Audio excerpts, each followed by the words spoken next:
Wake up, gamers, because you're listening to the Big Think Dimension with Dan and Bob Video Games. On the Queen! Oh, no! KZ Excellent. Nice on! And Mr. Feel. Here on Gigaboots. So we're all in agreement then. If Feel was running a terrible YouTube review series, his rival is Mr. Brains. Yeah. God. It's great because it's Movie Suit cranked to 200 voice-wise in my head. Oh man. Yeah, it's like me doing Movie Suit, but I'm also doing like Dr. Neocortex. Yes. Yes. Oh. Yes. Which Neocortex is already a little bit Movie Suit-esque. Correct. Yeah. I just think it'd be really good. It's also like he's hyper emoting, and in my brain it comes off as the Beyond Two Souls 300% animation videos where Willem Dafoe's face is like, please sit down, and it's stretching beyond his bones. Anyways, just thought I'd put that thought in everyone's head. Anyways, over the last week I've been building a new PC. So now that I have an SSD that on paper is as fast as the PS5's and 4 more cores than the PS5 has, I've decided that consoles are for babies. Oh no. I thought you were supposed to have a much worse computer when you did this. No. In fact, only someone with that exact SSD, no other SSD is good enough, and a 12-core Zen 3 processor can assert such things. Everyone else needs to stop. Oh, okay. Only now are consoles for babies. But yeah, the PC's going good. It's able to deal with like our insane analog gaming workflow a lot better, thank God. And I got everything mostly transferred over. It was a little awkward because there were like 3 pieces of software I didn't transfer correctly. So I had to, because I only have one power supply for now, I had to leave the new PC inside of the case, disembowel the power supply out of it, and hook it up to the old PC sitting on a cardboard box. So that way I could boot it to deregister Adobe software and Resolve. Speaking of which, Bob. Yeah, what's up? You know how I got you to send me the Resolve code that came with our camera? Yeah. And then I booted up the old PC and it said, hey, this integrated graphics chip isn't good enough for me to even boot. Stick in your full graphics card. I'm like, okay, fine, sure. I finally do that. I get to the point of deregistering it. You know what this fucking thing has the gall to say? What's up? Okay, cool. You deregistered it. That doesn't actually give you 1 activation back, but if you want the activation back on this one, it'll take another. You get 3 total. So I did that for no reason. What? What? What the fuck? What? They give you 3 with the camera. They give you 3 activations across any hardware. Deactivating has no purpose. That's insane. What? We just we don't know why this option here, just to rob you, I guess. Man, this makes me want to pirate something just for fun. Well, if it makes you feel better, the version of Resolve that's free is actually incredible. It's free for everyone. Lots of people use it as a free editor, but I have the studio version since I bought one of their cameras. The only gain I can think of, from doing this is that someone can't use that PC with my copy of Resolve. It's like, okay, but you don't lose anything. Right. Like, they won't get free shit from me. All right. No one will have this. Exactly. That's much better. That's psychopathic. Yeah. I don't know what the fuck is that. I mean, that's how basically all capitalism works. It's like, well, I can't profit off this, and other people need it. I guess I'll just destroy it. Yeah. Yeah. So, you know, that was cool. Luckily, I got all the shit over, and man, this new PC's nice. Thank you, everyone, for the financial support of the channel, because Jesus Christ. Even though I didn't buy a new case and power supply and RAM, it still ended up over $1,000. And then I had to buy a power supply anyways, because in the years since I bought my power supply, they invented a new connector that helps keep overclocking more stable. And though my CPU isn't overclocked, and I have no intention of doing that, at least for now, my RAM is. So my RAM is literally running at half speed. Cool. Yeah, that feels good. Instead of running at 4,000, you're running at 2,100. So that's great. And yeah, the thing's great already. So hopefully when that actually runs at its proper speed, it'll be even better. But anyways, hey, Bob. Hey, Last Friday, we had Spiff down we did. for our live stream. So I guess we'll talk about what we've been playing. We played the Battle Network WonderSwan Color Mega Man game, the WonderSwan original Challenger from the Future Mega Man game, and the arcade Mega Man game, the Power Fighters, and also Mighty Number 9, but that's not. Yeah, because you're sicko. Yeah, Hey, an idiot. that wasn't me. Also, hey, what the hell? I mean, half of it was you. It was you. You grabbed the controller like a psychopath. I don't know what you're talking about. I don't remember that, and neither should you. Oh, okay, let's not talk about it then. You're right. You were so strong, smart, and handsome. The only reason Mighty Number 9 was booted at all is because Spiff was like, I'll help you hit your stream goal by stacking this onto it. Okay. And I'm like, are you sure? And he's like, yeah, we probably won't hit it.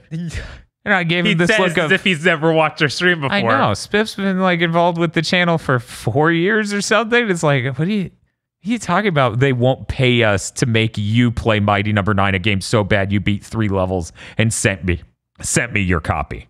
Like a hardcore Mega Man fan did that. So anyway, let's talk about Mega Man Battle Network. Hey, Bob. Hey, My favorite part of you playing through WonderSwan Color Battle Network. For people who don't know, it's not like a normal Battle Network game. It's more like the GameCube platformer game, but not a nightmare. Because that thing is so many orders of magnitude worse than this WonderSwan Color one. It's just the typical Mega Man style platform with some weird ideas. Yeah, it has some sub-weapon ideas. It's got some ideas. My favorite part is when you took the wrong turn and ran into the post-game boss from the normal game. They're insane. There's no way to, there's no stage select in this. Yeah, it's completely linear. It's not even like a normal Mega Man game where you select from a stage select. No, it's just you play them in an order. Bob took a path. Yeah, because each level splits in 2 halfway through. Which is weird. Yeah, that's weird. That's real strange. It's like it's kind of Castlevania 3-ish, only you don't even get a map screen Right. to go forward or go down. You just took a turn and you didn't realize that was a fatal decision. Because this dude... In this messed up part, this dude was on the normal path. This is because I went straight forward and didn't see the upward path. Yeah, he was strong. He killed you in 3 hits every time. Yeah. Like, Pharaohman's insanely jacked in this game. Yeah. I thought the whole game was just busted when we found him because he literally vaporizes you. Yeah, he literally hits you 3 times with giant death laser and you die. It's so abrupt. There's no way to turn back either. You can't just select different paths when you start a new level. Welcome to hell. Yeah, it was nuts. That was very funny though. That game seemed pretty neat. I like Challenger from the Future a lot more. Yeah, I feel like this was a lot less interesting things going on, a lot more. Man, this is real jank. Yes. For me, the joy of the WonderSwan Color one is how much better it is than the GameCube one. Yeah, that's fair. Because, oh man, that GameCube one is inexcusable. It's still not good because it has stuff like, okay, here are your chips. And these are powers you get to use once, and then they're gone until the enemy randomly drops one again. And most of them are bad and don't do enough damage to justify it. Yeah, so you're smashing out like 4 chips, and it's like, congrats, you healed 3 pips, and that enemy still isn't dead. Yeah. And then you'll find very commonly enemies are so ridiculously huge health barred. Like their health is just ridiculous. You're better off walking through them because they're positioned in the way where they will hit you no matter what while you're trying to fight them. Yeah, they're kind of like you remember Circle of the Moon, the beginning, those earth demons that float above the ground and just cause a giant shockwave of shit? Yeah. And how weirdly strong they are for how early they are in that game. Like you can't even run. Yeah. It feels like that. It feels like they just stick a dude in your way. He's going to take 1 billion hits. He does a giant hit at you. Yeah, and so many times it's like you're in a hallway. You can't. There is literally no option to dodge. Right. Yeah.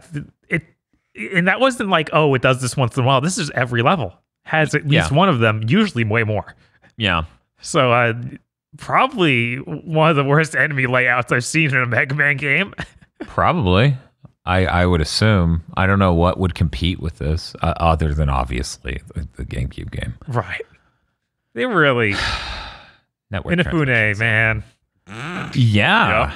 Yeah, that dude. He really just wanted more Mega Man stuff out and didn't think about quality. That's what it feels like. That is definitely what occurred. This is the era of X7 network transmission.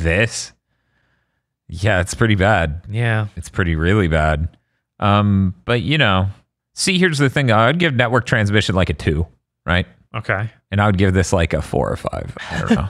Yeah, it's like twice as good as exactly an incredibly bad game. Of course, most Mega Man games are nowhere near these numbers. Most Mega Man games are really high up there, but relative to that, it's doing all right. But Challenger for the future for base was a little rough. Yeah, you basically had to buy stuff in the shop to make him viable. Yeah, for anyone who hasn't played that but has played Rockman and Forte on the SNES or Game Boy Advance, they did the reverse of what they did in that one. Where in that one, playing Mega Man's a mistake because the entire game's designed around really generous double jump base gets and being able to angle your shots. This game is designed around Mega Man's level of damage. And almost every enemy takes too long to kill until you get an insanely expensive item from the shop that raises your damage output on base. It was very funny because for the longest time, Spiff was like, Mega Man and base is great. Why you guys keep complaining? Why do you keep dissing it? And we're like, look at this. And he's like, well, you're playing the wrong character. I'm like, it's a Mega Man game. Fuck you. So him getting to play this and the game just shutting him down for playing base was very, very funny. Yes. It's excellent. This poor man. He's like, why'd they do it wrong? And I'm like, no, they did it right. Base sucks. Wrong. He's like proto Axel, so already a big L. Wrong. He's somewhere between Axel and Vile from Maverick Hunter X. There you go. He's like, shut up. And then his arm gets caught up in a coat hanger. Yeah. He's a very capable lad, for sure. Yeah, so it was very therapeutic for me to see that happen. Found out the Mr. Core for the first Mega Man arcade game really doesn't sound right, which is unfortunate. I hope eventually they fix that. But the second arcade game sounds great. That game's always fun. The ending system is still stupid and sucks, but because heaven forbid they play 2 endings on an arcade machine.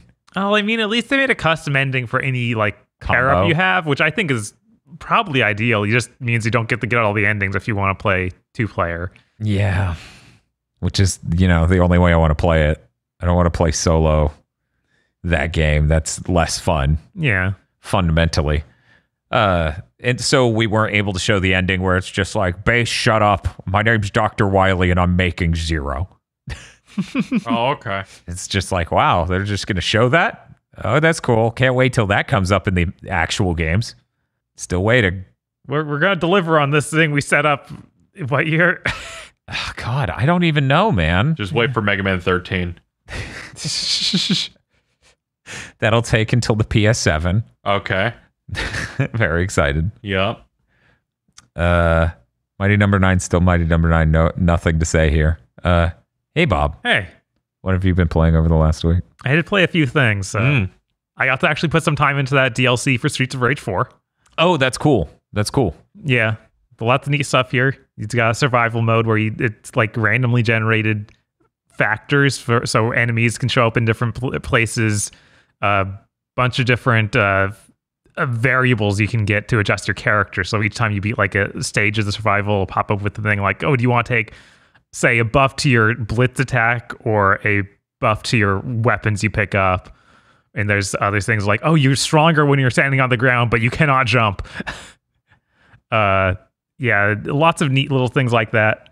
And a system where you play more of this mode, you unlock new moves for the characters. So not only do you get those 3 new characters, you get new moves for all of the characters that existed before that as well. And you can take these moves to the regular game too. Yes, and that's really friggin' cool. My problem with it though is between each survival round, it seems like it takes forever to get to the next round because it's like, okay, you beat that round.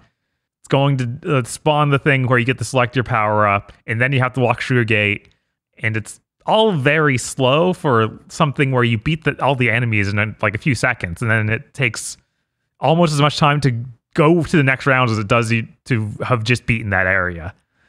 So it feels really slow going, and then the difficulties also takes a while to ramp up. So it feels like there's a bunch of just sort of like, I wish that this was faster paced. Like if they didn't change the area every time you beat a stage, and instead you like selected the power up you wanted, and then new enemies just walked into that same stage you're already on, and you stayed there for a while. I think that would have been much smoother. Like I'm definitely more or less likely to continue playing it, like to try another run, because there's so much downtime in each run. That's unfortunate. Yeah, I was like, this is a lot of really cool stuff. I wish that you paced this better. We need to do something with that DLC. We do. Like a stream at some point. Yeah, it'd be cool to go 2-player in it, see how that goes. Yeah. I've been meaning to check it out. I had just barely got the PC built and transferred, and then I had just enough time to try Pokemon Unite, so that's what I did instead of looking into the Streets of Rage 4 DLC. That's fair. I'm not trying to cut off you talking about Streets of Rage 4, though, if you have more to say about that. Not really. It really is just, man, this is an amazing DLC for like the best beat 'em up ever. I wish that this was like more enjoyable, because I love all the things they added. But I would rather just go play the regular game than play the survival mode. And you cannot unlock stuff in the regular game. Like they didn't let you unlock these new moves by playing that. Yeah, that's pretty unfortunate. Yeah, so I'm like, I guess I'll just have to grind this mode that I don't like that much. Yeah. They also have a mode in there where it's a weekly challenge. It's preset stages you're going to go through with preset enemy and everything like that. So you can just keep rerunning that and try and get better at that run that's available for that week, which is neat. If you don't like the more random nature of the regular mode here. Did you want to talk about Pokemon Unite? Yeah, of course. Okay. So me and Bob are the only ones who played it. I think KZ did some tutorials, though. I did 2 tutorials, so I did that one that teaches you how to hit things, and then the one mock match. Bob, did you do more than tutorials? No, I just did exactly what KZ did. Okay, so I played like 7 matches, maybe more. Nice. Wow. Yeah, it was barely up long enough for me to do that before we had to do things for this. So it's a MOBA, for people who don't know. It's being made by a Chinese mobile company along with the Pokemon company. Yeah. It's released on Switch exclusively at first, but the original announcement made it sound like, yeah, it's definitely coming to phones. In fact, I was surprised when it didn't do that first. Yeah. I thought when they showed it off when they did, it was on phones and not on the Switch, but... Yeah, the website even says it's coming to mobile phones. I think they have a date. Yeah. Okay, well, that's cool. I'm just surprised it didn't come out there first, but I guess Nintendo really wants it on the Switch. So one good thing about this, it mostly locks 60. Even online, 60 frames per second. That's important because you have enough shit going against you in a MOBA... Yeah, where you don't want it just shitting frames. It also looks pretty nice. Yeah, it looks a lot better than the last Pokemon game. God damn it! It looks so much better than Sword and Shield. It's kind of crazy. Ding! It looks really good. It looks really good, and it's nice seeing these models in this quality. Playing a MOBA on a controller's weird. I'm not someone who ever played it on smartphones, but I feel like this is definitely an evolution from that end of MOBAs, where you have on their virtual and here with a real controller joystick to move yourself around. You push and hold like the A button to attack, and you will just attack a thing within a range. You can set your priority setting for how it prioritizes what to attack that's near you. You can manually aim your special abilities with the right analog stick. You get 2 special abilities, and then you get your Unite attack, which is like, your ultimate in a standard MOBA. You, of course, level these up and replace them with better versions of themselves that go along 2 different evolution trees as you level up. So you'll start with something like R will be Peck on Talonflame or whatever, and then ZR will be Aerial Ace. Did you also produce Talonflame? Yeah, okay. But I already have Venusaur. Okay. And I have enough to buy another Pokemon, I just haven't. But yeah, it's 2-lane MOBA. The middle area is all for jungling. There's tons and tons of jungling enemies in this, which is nice. You could legitimately just focus on that, and that's neat because I saw Zapdos in the tutorial. Yeah, Zapdos does a really cool thing, which is I'll get to that. So you've got small little mobs of enemies that you can just attack. They're individually by themselves, and the 3 different types of enemies that can be among those as well. I can't remember exactly which Pokemon they were. Have abilities they'll stack on you, so they'll give you an aura for killing them. For example, a certain one of them will give you a shield temporarily. Another one will give you a little bit more damage temporarily. Another one, I believe it was speed. And when you kill these, you get points. To cash in those points, you have to run to one of the enemy's bases. They have 5 of them, 2 on top, 2 on bottom, and then 1 at the center all the way on their side. When you turn in these points, it will break their base. If you turn in 100 points, the team that turns in the most points wins.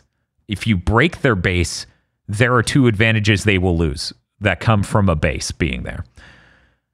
The path between bases allows you to move faster if it's your base, and it makes the enemy move slower. So if you're trying to run all the way down the top lane, the moment you run past their first base, you will be slowed until you break it. The second advantage of a base is that it will heal your character slowly and give it an instant shield. So if you're close to death, you could just run to your little base thing, which literally has a hoop above it for them to dunk into. Yes, the dunking animation's really good. It's fucking incredible. It's so smart of them to do that. Of course, I want to see Pikachu dunk a ball. Yes. That's brilliant. But you can run to it, get like 200, 300, maybe 400 instant shield, like stacked on your health, so you're a little bit further away from death, and then it'll slowly heal you for a little bit more than that. So you want to break those down, cash as many points as possible. There's like at the end of the round, I think it's for the last minute or so, it will double all points turned in. So you can swing a match real hard at the end. If the enemy kills you and you haven't cashed in your points, you can drop them and they can just pick them up. There is a cap to how many you can carry, however. I think it was either 30 or 50. I think it was 50. So, you can't just hold on to it for the whole match. If you're killing a lot of random enemies, or enemy characters, enemy players, then you definitely will have to turn in multiple times. It's neat. I enjoy it. It doesn't feel good enough, and it's all in the netcode for sure. Mm-hmm. Because when you do the tutorials, it feels really great. And I'm like, I would kill for it to feel like this all the time. So between the oddity that is, I need to attack an enemy, so I'm going to hit A, which creates a circle around me and shows me my attack range. And then I need to make sure they're in it and keep holding A. And if they stun me, I need to repress A to bring up the circle again. And other oddities in this game about game feel. It's not really clicking with me as hard as I want it to on a game feel side, but mechanically, I do enjoy it.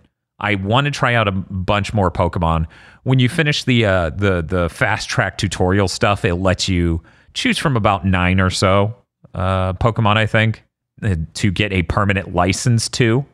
So I chose Talonflame to begin with, and then after that, I got a free Venusaur pretty soon. I think I can't remember if it was tied to the Battle Pass or something else, but I'm gonna end up with an Alolan Vulpix or whatever. Ooh. Yeah. No, it was a good choice. I was like, man, you chose a really good Alolan. Yeah, I think that's for the daily login bonus, if I remember yes, right. The daily login bonus for day 2 or something. But yeah, no, this game's pretty fun. The visuals are nice. The load times are miserable. Yes. The load times are Heroes of the Storm running on a potato, and we're waiting for that one guy for some reason tier, and that's really unfortunate.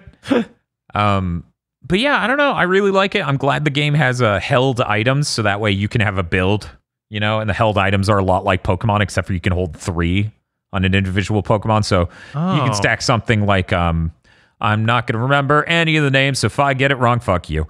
Muscle Band. So you stick that on them, and you'll get plus 1% of the enemy's HP as damage, or max HP as damage. So each time you hit the enemy, you'll be doing your normal damage plus 1% of their max HP. Or you'll get leftovers where if you're outside of battle, you will slowly regain your health. Or you'll get this other item where if you're outside of battle, you'll move slightly faster. So, and they do a thing which is nice. I really appreciate this, and I'm glad they got it here at launch. They have pre-recommended builds per Pokemon. Thank God. You can hit a thing on the Pokemon that just goes, hey, this is what these pros would use. And it's like fictional pro characters. And it's great because like all of them have the same subtitle of Pro Talonflame player or something like that. Mm-hmm. And then it says, yeah, they use these 3 items. You can hit a button. If you have those 3, it'll equip all 3. Nice. So you don't have to memorize it between that menu and the other menu. This stuff is nice. I really appreciate this game. I think it's about as good as I could expect. The only way it could be better is I don't know if the iOS app comes out and works on a MacBook and it just feels better. Because there's just a little bit, like I even played via Ethernet hoping that would fix it. And yeah, there's just a little bit too much delay between what you put in and what happens on screen. Which That's feels sad. less weird. I feel like it might feel a little less weird on a mouse and keyboard playing a normal MOBA like that than on a controller where, you know, you push the stick in a direction and your Pokemon takes a little too long to go that way. Yeah, there are a couple moments where I died to a thing that it came out of nowhere, basically. Like just Pokemon materializes, uses a hit. I'm like, what was any of this? And I'm dead already. But you know, it could improve from here. Who knows? I'm gonna give it some more time. I really enjoyed this, and they did a pretty good job of choosing some good Pokemon to start with. They're like, yeah, I'm 20. Yeah, I was gonna say it's up there in the 20s. Yeah, Yeah, I'm on the menu just looking at what the roster is, and it's like 20 Pokemon. Zeraora's from a special event I'm looking at here instead of just getting the license. Yeah. Oh fuck, there's Mr. Mime. Hell Yep. yeah. And they all look really good. Yeah, Like, these are good models. Like they're Yeah. actually new models. They didn't lose them. God damn it. Please be nice. Dang. Oh my god, I'm looking at the costume shit. Yes. Yes. Mr. Mime has one with a yellow top hat and suit. Oh, that's good. I actually hadn't seen that yet. That's one of the things. There are like 2 or 3 currencies in this game. One of them is for Hollowware, which is the name of the special outfits. All right, they got Cinderace in here, which is the current gen's fire starter. Mm-hmm. Their Holloware's a pirate outfit. Yes, all of the Hollowware outfits are great. They were that image I tweeted about Pokemon Unite. The Machamp has a lei and like fucking swim trunks. Like he's from Hawaii. Yes, It's real good. it's really, really They've good. done a very good job here. I guess I'll have to give them $500. I tried to give them any dollars and it locked up and crashed. Oh, okay. It locked up when I tried to just look at the daily login bonuses. So there's clearly some problems going on. It's not quite. Yeah, it actually locked up for me too when I tried to cash in my daily login bonus stuff. But past the opening tutorial stuff, yeah. Here I posted it, Feel, so that way you can see some of these outfits. Yeah, they're really good. Yeah, they did a great job on these outfits. Freaking, like baller Yeah, they look Pikachu. Yes, yes, that swag Pikachu. Yes. God, that Mr. Mime's real good.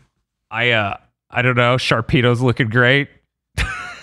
Yeah, I really like Garchomp with the Sharpedo. goggles and yeah, Yes. Garchomp. My God. Yeah, he just That's- has them stuck to his forehead. It's really good. I hope It's- I can't get them off. It's just sitting on top, like somebody glued it on his nose. But yeah, no, that's really good. I don't know. I really like the Talonflame one. There's just something about what are you doing? Going skiing later? Like what? Well, Are these he's goggles? obviously going to go diving too. Oh, okay. Well, he doesn't have any breathing apparatus. That's true. Hopefully It is more of like a skiing mask. yeah, that's what I thought. I'm like, you're a bird. I don't. Well, he goes real fast. He's got. Wait, does he have 2 sets of goggles? I think he does. No, that's a necklace thing. Okay. That has to be a necklace thing. I refuse to believe they were like, what if this bird had 2 sets of goggles? So, out of curiosity, Uh-huh. I wanted to see like how the payment stuff works out. Mm-hmm. So, the most expensive ones are like Gengar, for example. where they want you to do 575 of these gems. And I'm like, what price do I need to get on that? $20. Because $4.90 is the $8 one. But that's the last tier before $20, where they'll give you $12.20. And I'm like, damn. Yeah, that's how they do it. And I'm like, I see. But I mean, technically, couldn't you buy 2 of those $8 ones? you could do that, and But Bob, what I need to do, of course, is to do the first time and get the $20 one, because that just gives you the same thing twice. Yeah, which means it's half off, which means it's free. Casey, don't talk about that. I've been staring at. I haven't done that, bought any of that stuff in Genshin yet. So I'm sitting there like, well, if I bet the $100 one, it's like $200. That is correct. Basically infinite money. and then you still won't get the thing Phil got 2 of. Yeah, that's how that don't works. Spoil a future segment. Jesus Christ. But yeah, Pokemon Unite's neat. I'm going to check it out some more right after we're done recording this. Hey, Bob, did you play anything else? Yes. I played Samurai Warriors 5 demo that came out. Cool. They snuck it in. This is 1 week before the actual game comes out. The data transfers from this to the main game, luckily. Oh, that's good. So now you can spend 60 hours in the demo. And it's not wasted. Exactly. Well, they only give you 2 stages. Well, I hope the battle of Hey Faye is there. Yeah, you fight yellow turbans here in Samurai Warriors. That would be great. So what's the deal with Samurai Warriors 5? Is it this one we've talked about before? It's kind of like a reboot of the series, brand new art style and everything like that. New designs for everyone, yeah, right? New designs for every character. We actually start at the beginning, basically, of the Sengoku period. So we got like Nobunaga much younger than we usually see him in these games. Oh, yeah? Yeah. Let me look this up. It's really weird because the new art style, like, they do a cool intro cutscene that's all like looks like ancient paintings and stuff. Mm-hmm. And that's at a low frame rate because of the way that is. Just, hey, it looks appropriate for this content, but then they'll start showing gameplay style content and it's still at that low frame rate. Okay. But, it's really strange looking. Luckily, it does go into the actual game, and the game runs like a Lux 60 on PS5. That's good. Yeah, like I would hope. Isn't this thing supposed to also be on the Switch? I think so. Yeah, I'm pretty sure. That's where we first saw it. Yes, yeah, that was the big fear. That it was exclusive, yeah. Yeah. Thank God it's not exclusive. It is not dubbed at all, which is very sad. They talk constantly during these missions. It's okay. I'm sure they said nothing important, like, for example, the entire objective has changed and someone is about to die, and if you let them die, you lose. Luckily, they do have a bunch of stuff highlighting the big objectives, but I still want to have like these character moments that are happening down there constantly. Like non-stop, actually. Yeah, never stops. The first mission they give you is real short. It's constantly going. The next one is not short at all. It's still constantly going. Just like, yeah, there's always talking down there. It always seems relevant. It's like, hey, this is him meeting this guy. Oh, man, that's cool. Oh, he's his brother now? Huh? Cool. But yeah, this is really, really aimed to be like a reintroduction to the series because it gets you tons of tutorials throughout these first 2 missions, like way more than I see in Dynasty Warriors typically. They've kind of leaned away from that and just started being like, you know what you're playing. But no, this one's like reintroducing every mechanic and be like, this is how this works and this works. Oda Nobunaga himself is kind of boring to play as. I didn't expect. I thought his fighting style would be a lot cooler. I was like, maybe this whole game is a more down to earth than I expected. But then, luckily, after you beat those 2 missions, they give you free mode, and free mode is for the demo. They just give you like a different 4 characters to play, and all of them are a lot of fun. Like they have a lot of cool different moves they do. Like I think it's some dude is a spear who could basically do his full air combo as he flies around. I'm like, that's pretty great. But yeah, they looked really cool.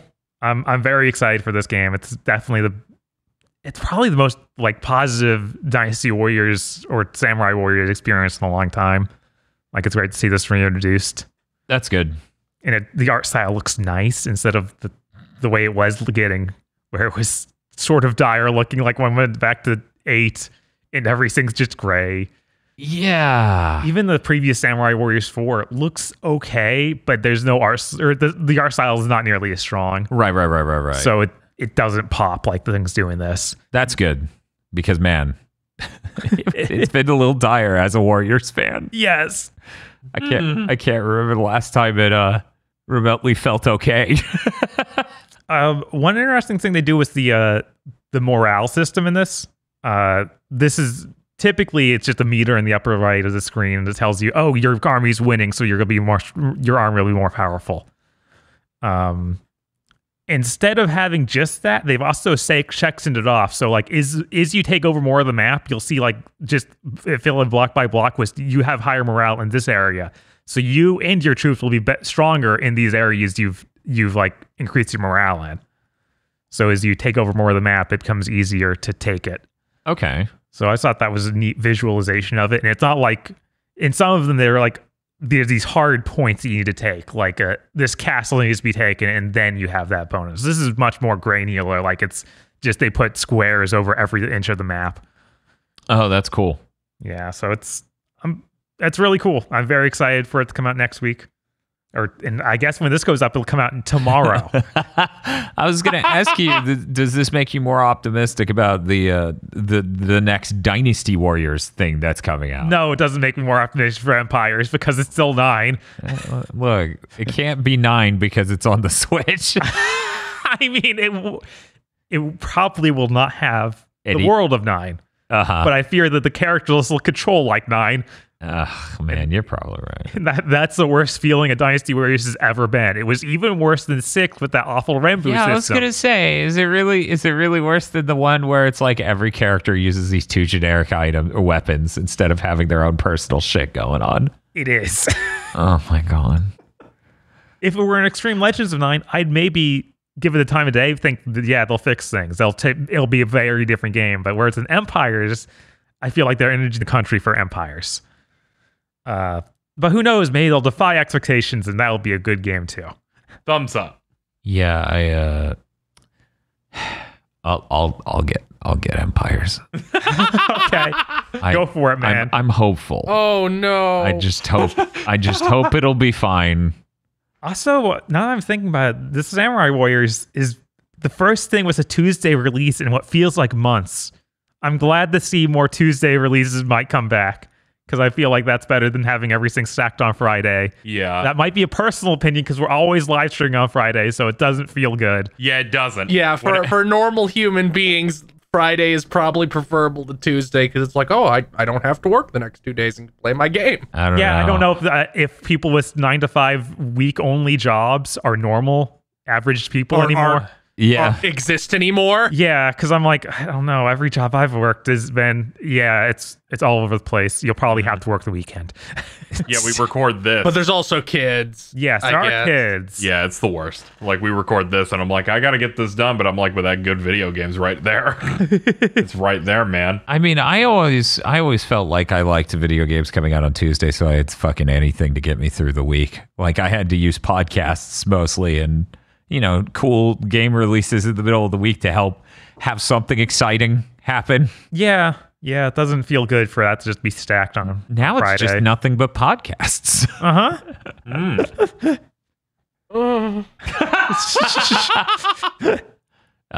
But yeah, so okay, I'm looking forward to hearing more about that. Yeah, definitely. I'll grind a ton of stuff out for next week's podcast, I'm sure. Like, there's very little chance things will get between me and Samurai Warriors.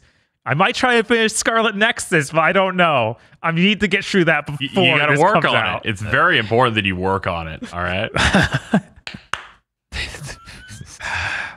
Scarlet Nexus has some of the worst pacing I could imagine. What are you talking about? You just do a mission and then the game shits its pants for an hour and then tells you to spend another hour bonding. Yes. Matt, wow, you guys are really like anti-selling me on this game. I'm glad that on a whim, this game I bought physically. It's really good. You got to keep going. I need you to also play it so that when we hit Game of the Year, multiple people are yelling with knowledge. I will play it before Game of the Year, but I can't promise any point I'll be up for that. Okay. That's fair. Thank you. I appreciate that. You're valid. I'll give you a fist bump. There's a 0% chance of me playing that game. That's fine. Yeah. All we need is a majority, and this is enough. I've heard enough just from living in this house to be like, no, not a fucking chance. So how you doing, Bob? It's great, huh? Mm, Oh, okay. yeah, there are still things I like about that game. Yep. Oh man, Mm-hmm. they sure try and hide those. Sometimes they do, yes. Sometimes successfully as well. Yes. Okay. Well, anything else, Bob? Yes, I actually, but while we were getting ready for this podcast, I had some downtime. You did. I played Honkai Impact Third, Ooh. which is the other game made by the Bonkers. Genshin Impact developer, MiHoYo. That game, literally, the intro stage is Bayonetta 2's intro stage. Oh, that's cool. Good for them. You're playing with a character that uses dual pistol gun kata. Ooh. It has wicked weaves that are giant robot cat hands. Oh. And you're flying on top of a jet fighting monsters. Is it better than Bayonetta 2? They're still out. But Does it have less walk and talk so far? It does have less walk and talk so far. That's a pretty good point at its advantage. Yeah. So this seems like an interesting action game that's only available on mobile right now. You can't even play it on like my Apple TV, Dan's MacBook. You can't play it on any of those. You have to play it on mobile platform. That sucks. So I'm playing on the iPad. These touch controls are real bad because it's, oh yeah, you got your virtual analog stick and your virtual buttons, and then you're trying to hold this massive iPad, and my wrists are like, what are you doing, man? I wonder if it works with a controller. Maybe. Oh, you haven't tried? I haven't tried it for this. Oh. Apparently there's a PC version, but I have no idea how to get it. It might be some weird thing you have to get from their website. All you have to do is install this malware. I wonder if it's even in America or if it's just in China or something. I don't know. I guess I'll have Download to look PC into that. client. That's what it says right on their Okay. website. Great. That's probably a much better way to play this game. Yeah, I'm sure I'm perfectly fine with giving them a Ring 0 level access to my fucking PC. I mean, Genshin's also on PC, so it's not like they're just some weird fly-by-night company. Oh, yeah, no, but that also did that. Oh, yeah, it did at launch. Yeah. Yeah, But at least they fixed it. I hope so. I haven't looked into it. No, since. it was like immediate. My brain was like, okay, like, never played that on PC. Got it. It was like, oh shit, we fucked up. Did you know Let's Americans undo don't it. really like this level of invasive access to their machines for a fucking video game? Weird. They don't like knowing about it. They live in America, so they can't be too opposed to it. That's true. So you're gonna keep up with that game, Bob? What's the deal? Maybe. I might try this PC client. I'm curious. I want them to just put this on console because it was pretty fun. It has like, it's a more typical action game than Genshin. It's like level based, and you have a dodge button. You have the time slows down if you dodge it at the right time. Oh, okay, that's important. And then you get to bring in 3 characters to a battle, and each one can have a different element, and you match those elements with the enemies you're fighting, and it does bonus damage. So it's a lot more normal. Like, the elements in Genshin are a lot more interesting because it's not just, oh, this element will work on this enemy. It's the elements, when you use them, they combine with other elements you use and make cool effects. Whereas this is much more just like, oh, you're fighting a robot. Make sure you fight him with a like, I think it's Bio hurts robots or something like that. So it's Usually with the robots, it's like any elemental thing does more damage than just hitting them with physical. right. That's Genshin though. This is in the other. This is okay. yeah, okay. this is Honkai. It's a lot less interesting than that. But it seems cool. There's lots of characters. I missed it, but Asuka from Ava was playable in this. It's a shame. Yeah, we'll hopefully bring her back. Most games do like repeat their Events. like collaborations eventually. Right. It's just a matter So of it's time. possible she has a really cracked out looking outfit and uses the spear as her weapon. That's fucking hilarious. It's pretty great. I hear there's also a Genshin character they put in. Yeah, they put in Official, the one where the bird will say an 18 paragraph long sentence every time you select her. Yes. Also, unlike Genshin, this is not dubbed. This is I think it's just in Japanese. Oh, weird. Yeah. I didn't expect that. Japanese. That's weird. Yeah, because I guess they were like, that's our biggest market that we can like go for. So I wonder if there's a way to turn to Chinese or not. I'm not sure. It's like it'd be weird if there wasn't. I'm very excited for MiHoYo's version of Astral Chain. You know what? It might run well. It might. I'm curious what else they'll do, because this seems like competent. Or if they're just going to be like, okay, we're running these two massive games at once. Maybe that's enough for us. Yeah, that should be, but right. I don't know what sort of mega power MiHoYo has become. But yeah, the only other thing I've been playing is Genshin. They did that huge update. I'm sure Phil probably played more of it than I have. Yeah, I've played a good bit. I played a good bit of it so far. Let's talk about it. How's that new update? It's really good. The new area is really cool. I didn't expect them to. First of all, it's like way denser. Yes, everything's like on top of each other. It's kind of crazy. There's also like a lot of new mechanics, and all the new enemies are fucking cool. Like, there's some really good ones. Like, the base game had like these electro mages that would wander around in places, kind of like a mini boss tier enemy. And this has mirror mages who have like a way cooler design and like teleport around through magic mirrors and like will trap you in a barrier of mirrors and hit you. It's real cool. Not sure how I feel about how many things in the new continent require you to have an electric character on your team. Yeah, it's really strange that they went with that. I guess they're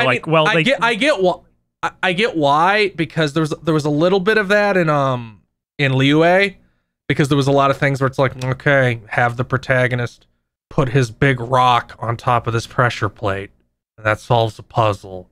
And this, I guess it's like, okay, well, we know we gave you an electrical character for free at the start of the game, and now you can have the protagonist turn on that power. So I guess it doesn't matter.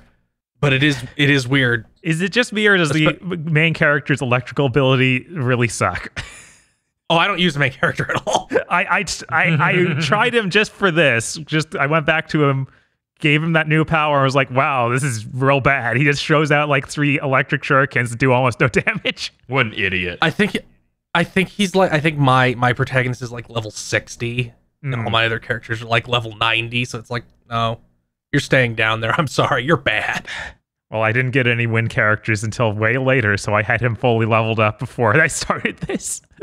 They keep adding more stuff. Like they added like a bunch of different forms of puzzles in this one. Like they added blocks that will rotate when you hit them, but they're always in a set, and it's like, okay, make all these blocks face the same direction. If you hit the left one, it and the right one will move. If you hit the center one, it and the left one will move. If you hit the right one, it and the center one will move. So figure it out. And at one point it's like, okay, there's 6 blocks. I'm like, oh, okay, that's nice. I guess I'll fucking die. They also managed to get those puzzles where it's like, okay, walk across the grid, but you can't hit any square more than once. Oh, I haven't found any of those yet. There's a lot of secret shit in this update. Like, there's a lot of caves that are underground that involve doing puzzles to get deeper into the cave. Yeah, I've noticed a ton of caves and a ton of different kinds of puzzles. It's surprising how they also made the sigils much more useful. Before, whenever you would open a chest, you would get a sigil of the element of the country you were in, and you used them at a vendor, and the vendor sold. I guess they sold useful stuff. It was really kind of lame. It was like, okay, you can get this item that'll let you make a weapon. You can buy a very small amount of upgrade materials for a weapon, or you can trade them for money. In this one, you don't have a vendor. It's you offer them to the electric god, and you get really good rewards for them. But you have to cash them in 25 at a time. Huh. And you'll get like 1 to 4 for every chest you open based on the quality of the chest, and some quests give you them. So that I really like that. That's a big improvement. I like that the boat is back. I liked the boat from the event they did recently. Yeah, I was really surprised to see that. All in all, it's like a really great update, and I barely I half explored the first island, and there's 3. maybe not even half, maybe closer to like a third or a quarter. And one of the strengths of a constantly running game like this, which no other live service game seems to utilize this strength, except some MMOs, I guess. Some of them do all right, but it's like, yeah, we get better at making content as time goes on. What do you mean? Because we made more content, so we got better at it. What are you telling me? Destiny don't do that? WoW don't do that? Especially since they do monthly surveys. It's like, okay, what bugs you? And they do. Genshin does a pretty good job of fixing it, except for not being able to use the D-pad in the menus. But I have to assume most people are freaks and are fine with that. Yeah, that's my only guess. Like they even fixed the problem where menus don't force you to repeatedly tap a shoulder button to, if you're like okay, how many of this thing do you want to cook? 8. And you would have to tap like the right shoulder button 8 times. And the trigger too, not the bumper. So it'd be like, this feels like it's wearing out my controller. Please stop. Please just let me use the D-pad or anything that makes more sense than this. And now it's just like, oh, you can hold it. Or sometimes it'll be like, hit this button and you can just put in a number. So that's really neat. I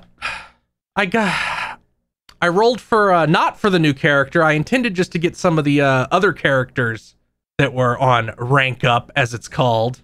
Then this happened. What?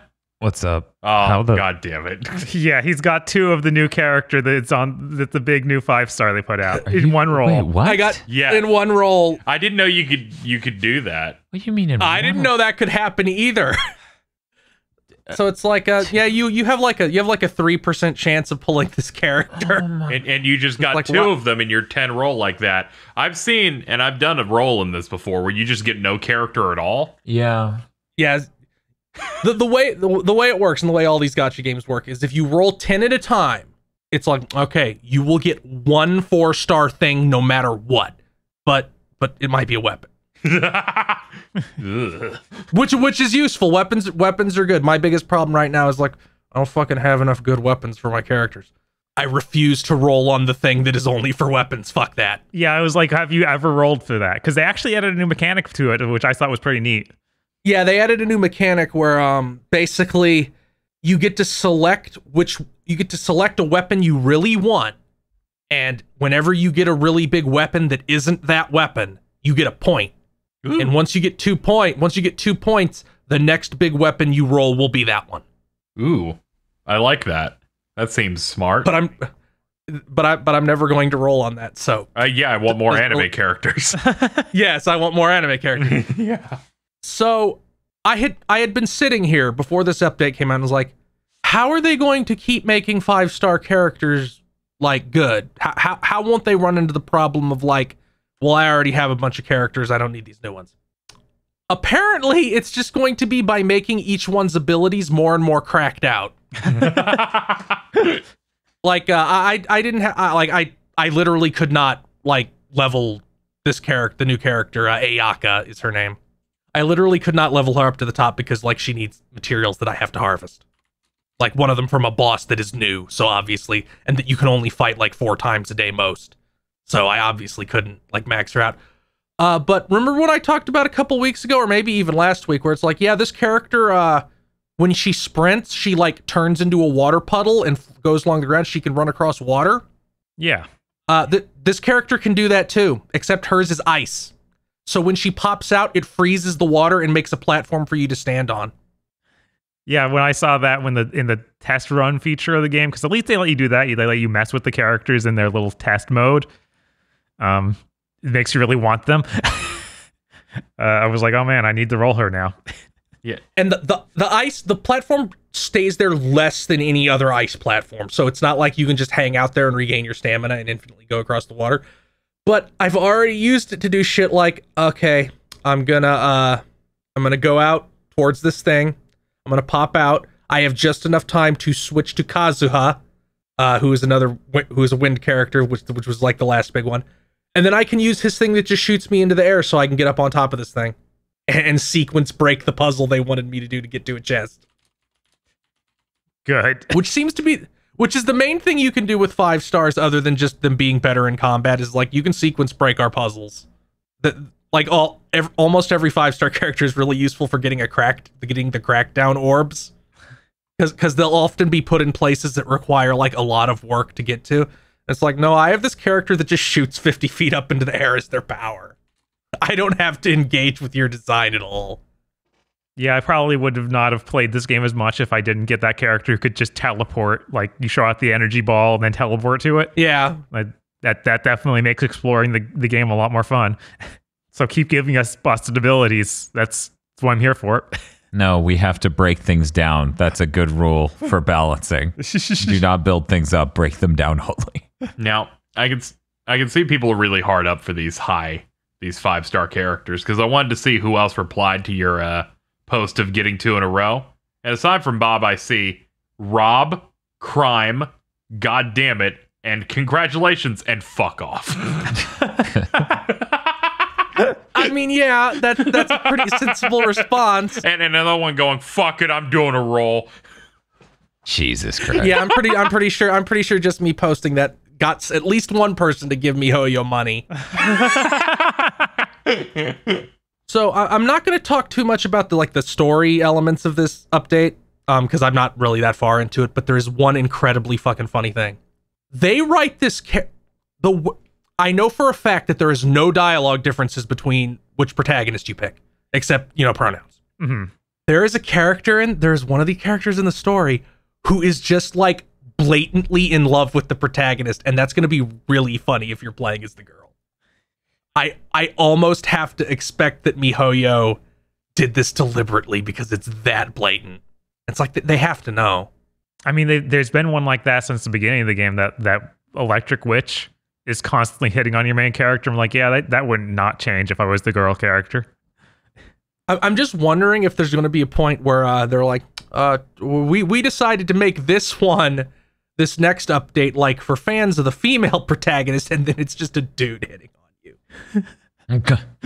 Which I think would be really funny. And I also don't put past them because I feel like they have a pretty good like US team. So it's like, if you do this, you do this and you have plausible deniability in your home country, but everybody would be on your side and think it was really good. Oh yeah, also this update just added like a shit ton more voice acting. Oh yeah, now there's like low health voice clips and stuff like that. Holy shit. Yeah, it added like 2 or 3 it added like a bunch of voice lines for every single character in the game. It's crazy. One story thing I wanted to talk about. Everything like leading up to this event was, oh man, it's going to be really hard to get into Inazuma, the new area, because there's this giant storm. It's just a perpetual storm, almost impassable. You get to the point where you can go there and they're like, okay, we're there. Yeah. It's so funny. What? Yeah. You just like sign up with a pirate and she takes you. Yeah, it's just like no problem, easy. Actually. And it wasn't. Okay, I want to talk about this one thing that Genshin Impact does that is insane. It is insane and terrible, and I want them to stop. Okay. Genshin Impact, the game about these fucking anime people who have all kinds of fucking superpowers.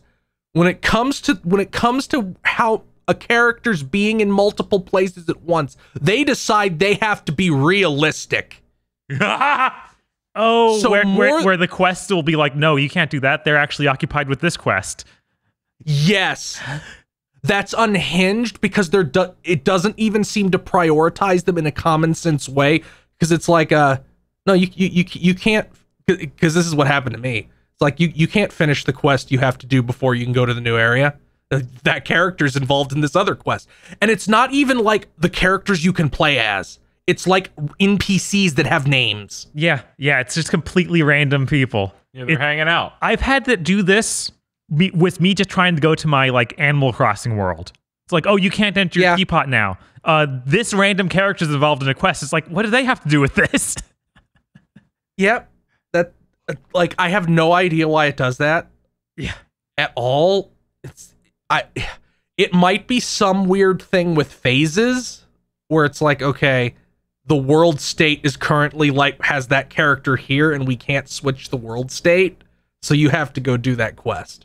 Yeah, maybe. But I can't imagine there's an actual technical reason for this to be the case. Even if there is, fix it.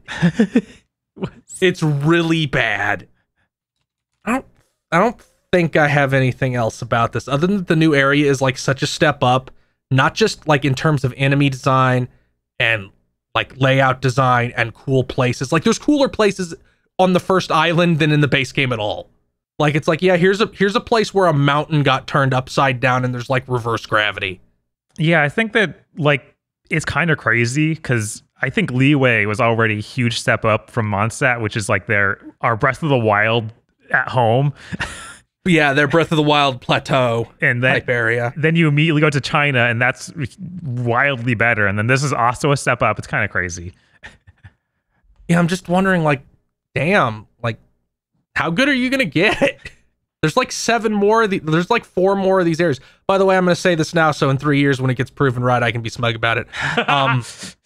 The reason that Inazuma isn't on a separate like loading area and is on the same world map is because they're gonna have a continent rise up in the middle of that at the end. Oh yeah, for sure. Because the lore is like there's 6 countries, and then there's this 7th country that was lost, and then I saw how fucking comically huge the empty ocean between the 2 areas is, and like you're gonna have a continent come up from the ocean. It's like so obvious that's what you're gonna do.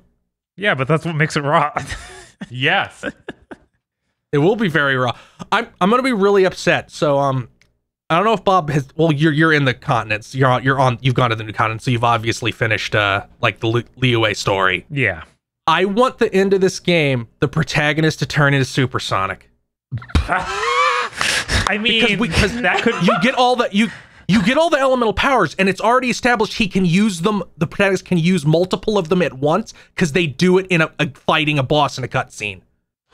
Yeah, I think Supersonic is where this is headed. I think you're right. So you're gonna end up in the game with like 6 elemental powers, and I know you're going to like get some kind of Supersonic-esque transformation. You know, I was just sitting here. I was like, the next area they should add should be New Donk City, but fucking just knock that right out of the fucking water there. Damn. Is that yeah, it? I think okay. Yeah, I don't have it. Bob, that was all your games? Yeah, that was it for me too. Okay. Field, do you have anything else you wanted to talk about? Nope. Okay, KZ. I finished Scarlet Nexus this week. Good for you. I finished up the rest of what I had to do in there. I think some of the final stuff they do in Yuito's story is neat as they set up the final boss, and I enjoyed the final boss sequence a decent bit, seeing that cap off. And I wasn't going to play anymore. I was like, you can't get me to do the second route. And then they said, we have New Game Plus, and you keep your levels. And I went, yeah, you can. You can get me to do that other one now, because I also keep my money and equipment, so it was extra really good. So I kind of just flossed on the gameplay for most of it, and got to see all the differences. And I do enjoy that in any game that does multiple stories, where I get to see, oh, this is what you were doing right before the crossover, or this is the thing you see, but you don't really get to understand it because you're not that team. I love that stuff a decent bit. I thought that would improve certain problems I have with the story with certain characters' actions. No, it might have made it worse. So I'm very excited about that. Where I'm like, well, clearly I know the context, so it'll be better. And no, but I did it.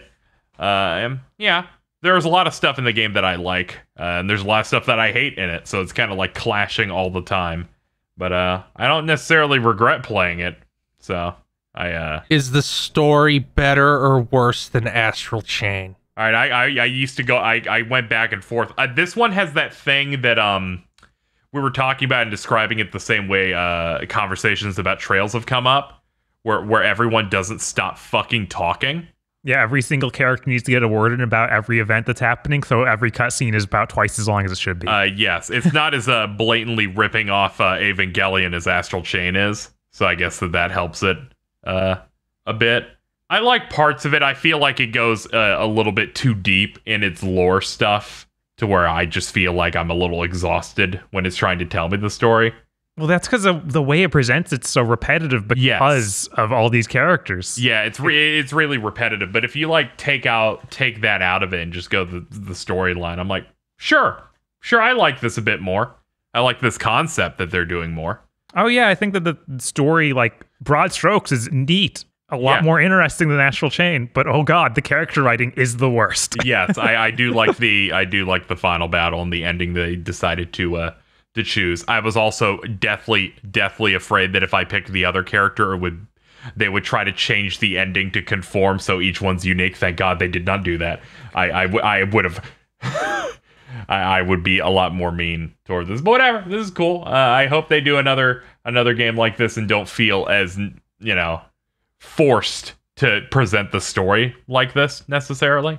I'd love to see them look at a game like Yakuza 0 where they have two protagonists, but you play them and you jump between them regularly and like build the story out like that instead of having two specific routes. I don't think you necessarily need that.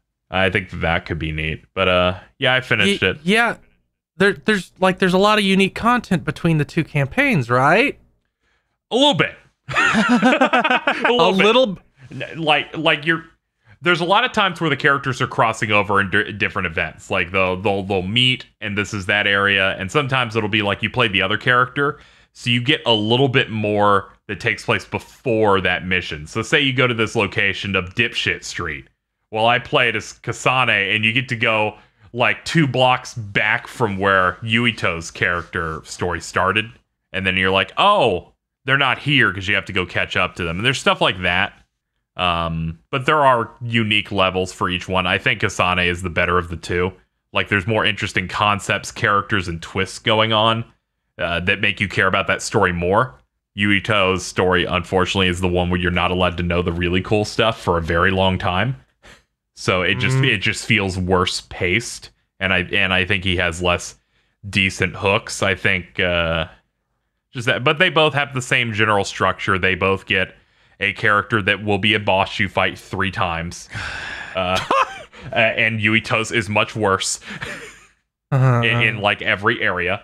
And then eventually your characters like come together at the end. So then there's a lot of content that's just basically the same between both of them, but they have like different solutions and stuff. But I enjoyed it. I enjoyed my time with it, but I have a lot of issues that are like core to it that I think if they had another shot at making a game, I'd be like, just you tighten those up and it can be a lot better. It helps that it's made on Unreal, runs fine, and the combat is a decent bit fun. It's not like if I want an Astral Chain 2 and I'm like, okay, you need to put it on a system that runs really good, and you probably up the combat a decent bit. Like I feel like they have a decent setup here that I feel like another game, whether it's in this universe or a new thing, but generally taking the style could be pretty decent. Another game where you have half as many characters. Yeah, you have half as many characters, and you change or entirely rip out the bonding thing so that you are not have 2 phases of the game where you do that, because Tokyo Mirage Sessions does the exact same thing, kind of. Oh, yeah? But it has a 5th of this many bonding things. And even there, I was what? like... Oh, yeah. You have a bunch of characters you can bond with, and it's not just your team, it's the other team, too. I know, but like it's like what you just said is, yeah, this game has more bonding events than a Persona game. It feels well, the only bonding events you had in like Tokyo Mirage Sessions is like 5 characters. Like, okay, and in this it's like 15. Yeah, it's like 15, and then it's unique for all types, because then you have the ones like with the other team and they talk about completely different things. And yeah. Good luck platting this game. When you finish both stories, you then have a file where you can swap between the characters. So if you are someone who wanted to do everything, you can easily swap and then use the infinite money you have by this point to like get everything. I am happy to have beaten the game and not done a single side quest on either character. Good, because they seem to be bad. They are intensely bad. I don't know what they were thinking. Yeah, I know. I'm surprised they haven't patched them to try to make them work. No, they're working as intended. So why would they need to do anything with it? When you have a quest selected, should it tell you what the quest is? No. Should it tell you how many enemies you need to kill for it? Should it do anything? No, put the name of the quest on screen. That's all you need. Okay, man. Well, that's all I played of that game. But I played one other thing yesterday because it just came out. I checked out Chris Tales. That's that new indie RPG that's been popping up for a while. I bought it. I have not had a chance to boot it yet. Okay, this is on Game Pass, so I luckily logged onto my Xbox and gave it a whirl. First thing I noticed is every animated cutscene it has, at least on Xbox, has a horizontal screen tear on the middle of the screen anytime things are moving. I noticed that. I'm like, that's kind of funny. I was impressed she even had those like animated scenes, and they kind of play them out like almost regularly. It's like whenever there's like key moments, like you'll play like a Final Fantasy game, like PlayStation onward, and they just give you a CG scene whenever something important happened. Like they'll do a little cartoon style animated thing. But if people haven't seen this, it's like a fairy tale-esque, like magical RPG. It's turn-based. It's trying to invoke like the classics and stuff. You move around in a world that kind of feels, the style feels Paper Mario-esque, I guess, because you're running around in these areas, and the way you like walk around and like slip into different like caves and tunnels and things, it kind of has that presentation. And it's got the usual stuff like one of these RPGs would have. It's got timed hits in it, and its main gimmick is the time stuff. You're a magical time mage, so that you can make it so that the right triangle of the screen, because it splits into thirds, is the future. The left side is the past, and the middle part that you're in is the present. And they have puzzles and stuff that you do in towns in the overworld that affect that, and they also have it for combat. So one of the earliest things in the game is you fight an armored boss, where what they expect you to do is to throw a water spell at him, and then activate the future. So you just put that enemy into the future, and it makes all their armor rust so that they're more susceptible to damage. Or you'll have this party member that's got like a plant, and it's like all their magical abilities are just they make different plants with different properties. So you get one that's like poison, and then they plant it where that enemy is, and then you activate the future timeline, which makes the plant automatically grow and activate. And then their second thing they get is bomb plants. So it's a good way to do like AoE damage. And then, of course, this allows them to design encounters based on the left and right side. So they'll occasionally place things on the left, which means you can't put things into the future. You can only put things into the past, and vice versa. So it becomes this thing of, I activate the past, then I plant something, then remove the past to force it into the present, because that will allow time to pass. And then you're doing that stuff in the overworld as well, where it's like, I see a chest in the future, so I'm going to activate that and then move and take the thing from the future. Some side quests also do that, where they're like, thank you for helping me find this part. I'm sure I'll be able to make my prototype in a few years, and then you just steal the prototype from the future and give it to them, so that they can just have that done now. So the game has a lot of that stuff. I was surprised at like how high rent it is in general, just from the fact that it's fully voice acted the entire game. Every NPC talks. That's pretty good for a free game. I know. like for a free game, I wasn't really expecting that much work. I think the voice acting's pretty decent. I didn't really have too much of a problem with any of that. It seems decently challenging. Real quick. Huh. Dan, let me know if you agree with this. Every time KZ talks about the future, do you just in your head hear that Sonic CD future voice clip? I thought you were going to talk about Devolver. No. I don't usually think of Sonic CD. Maybe if I thought of it more often, then maybe it would happen to me too. You should probably try and avoid doing that if you could. It's pretty easy, actually. Mm-hmm. But I was one issue that I feel like some people are going to be having is since I know people that were playing it on like base Xbox One. One thing I don't like, when a battle happens, there's no like noise or transition. It just fades to white and the loading thing appears, and then you're in the battle. It doesn't like do the battle's gonna happen now. Huh. Which I think is a little weird. Yeah, I want that extra flourish if they could. It's like kind of a nitpick, but it's just something I got used to. Is like, oh, a battle's happening, because there are random battles, but they are paced like a human. I can't think of an RPG that doesn't do something like that. Yeah. That has random battles. So that's a really strange thing not to do. Especially weren't you saying it had like really long load times? Yeah, on base Xbox One, getting in a battle and getting out of it is 20 seconds each. Ugh. On Series X, it took 2.5 seconds each going in and out, to where I'm like, you kind of hit the bar of like, okay, this is fun. I'm not really. It's like, okay, I've mentally prepared in and out of this. And also, battles aren't like constant. If this was like a Mega 10 game where I take 2 steps and they're like, okay, here sometimes I can like get exactly where I want to be before they hit me with a battle, and I don't feel the need to grind in this game either. So that's helpful. But that can be a bit of an issue. I know it's like a visual glitch. There's like a sewer area where as you're going up, because it's kind of like a mix of 2D and 3D, they'll like do some warping on like the sides of like walls. And there, the texture wasn't loading for it.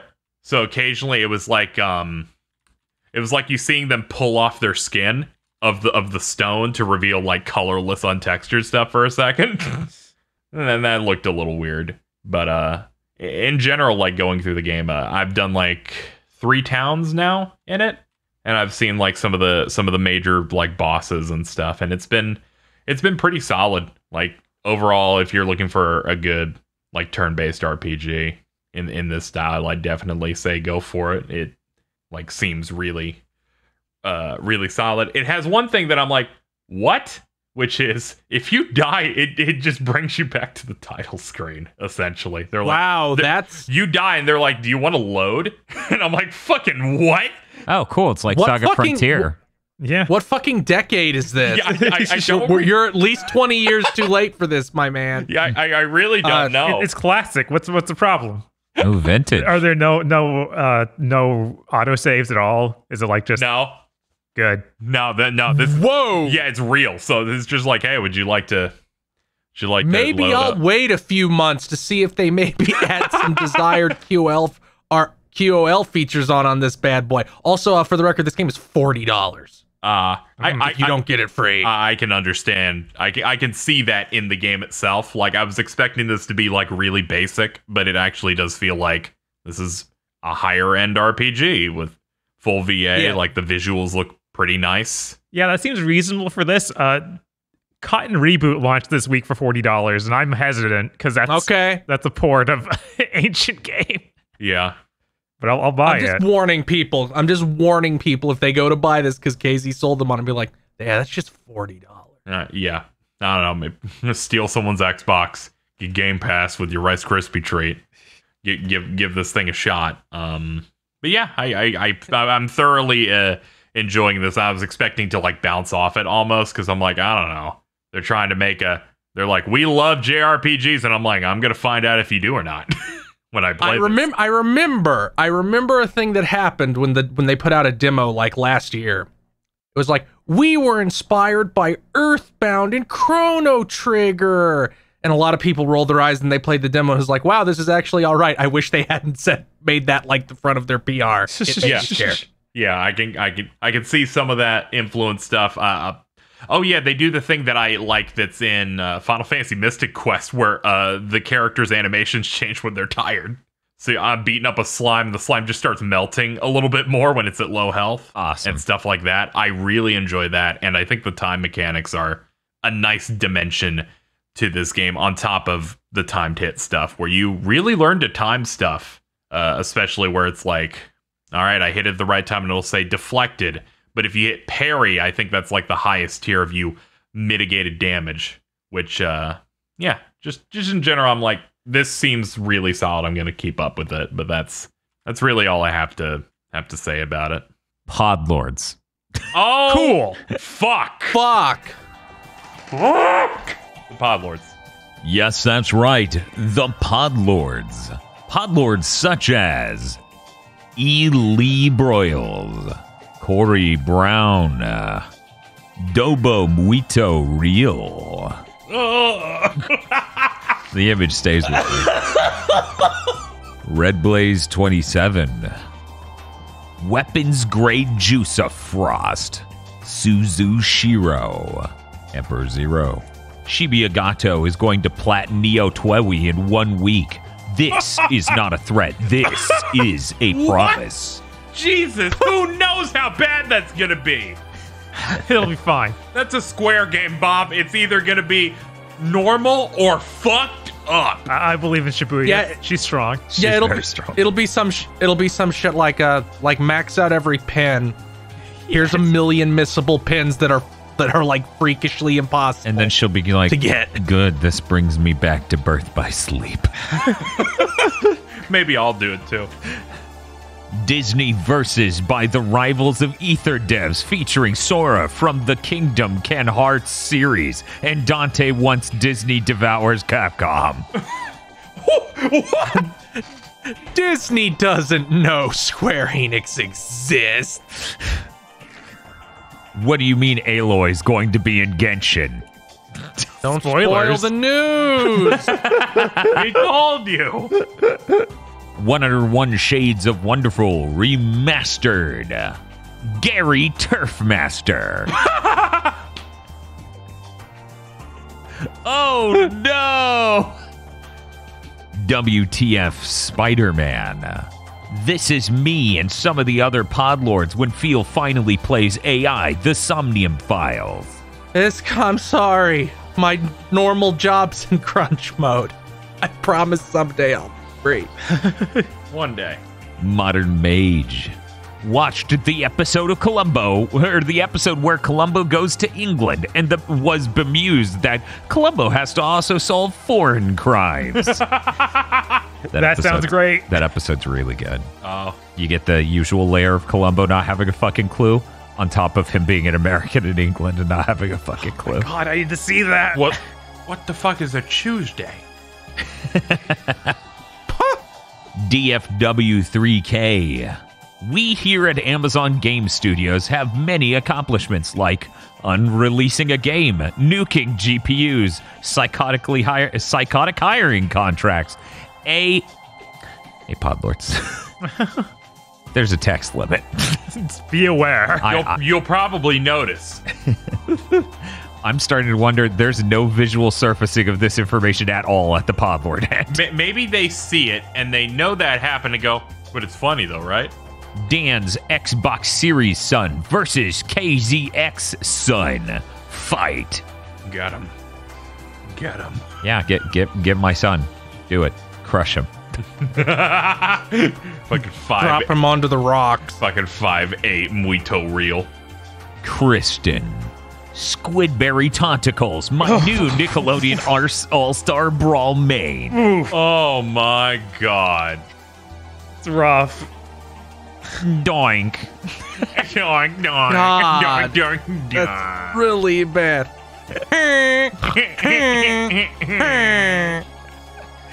Doink. Devil Summoner Raido Kuzunoha versus Digital Devil Saga Steam Deck Edition. Whoa. The Betrayal. I see Activision Blizzard decided to paint themselves as a target again. Also, I'm going to find Jazz Jackrabbit and remove him. Kyle Bjork. I'm back. My Podlord status reinstated. I've awakened to the true world. Cool. Zilter. Nicktoons All-Star Brawl, Keenan and Kel DLC. Oh, yeah, here it goes. That opens the door to Cousin Skeeter also. Yes! Bobalone 4, Taking Back the Bob. Hey, look, other Bobs. Okay. All right. So Bob is setting up traps to kill himself? Yes. I don't know what the deal with Home Alone 4 is, and I'm never going to figure out anything that's going on in this image. No, neither am I. I'm just like, hey, that's Bob. There is a home. There is most of a Bob. He's missing a chunk of his head for some reason. Yeah, I don't know what happened there. It's rough. I have no idea. Fucking Chase Ray. Blig de Blue. Schligged his poo. Finally bought John Wick 1 through 3 on Blu-ray. You wrote an E. Blu-ray does not have an E. After loving them for so long, BBB gave me the last push. Monster Hunter Ryzen and Raiden. You see an odd figure far off. It points, and you hear from all directions. You! Soldier Boy, but he's a vengeful spirit. Gale. Paul Penis. God damn it. All right, that's a top 5 Pod Lord of the Year. Yeah, that was the one that got me earlier while I was collecting Podlord images. That's so stupid. I know, but it's so funny. Yeah, That's his name. What are you talking about? Yeah, it's I like, played that that's video like game. Monster Cock Fucks Good from fucking a couple weeks ago. I can't wait till he makes it to Smash. Yes! That's the last character. Paul Penis. Baby, baby, baby, baby, baby, baby, baby, baby, baby, baby, baby. It's hiding in there. Cooper Tank. 5 Nights at Agro's, or KZ asks Agro for a war crime and gets a colony drop. No. Carol J. Those who know him knows his Cocobell. Clearly, Redfield, you don't own an air fryer. 7 minutes is how long it takes to make my food. That's all I'll need.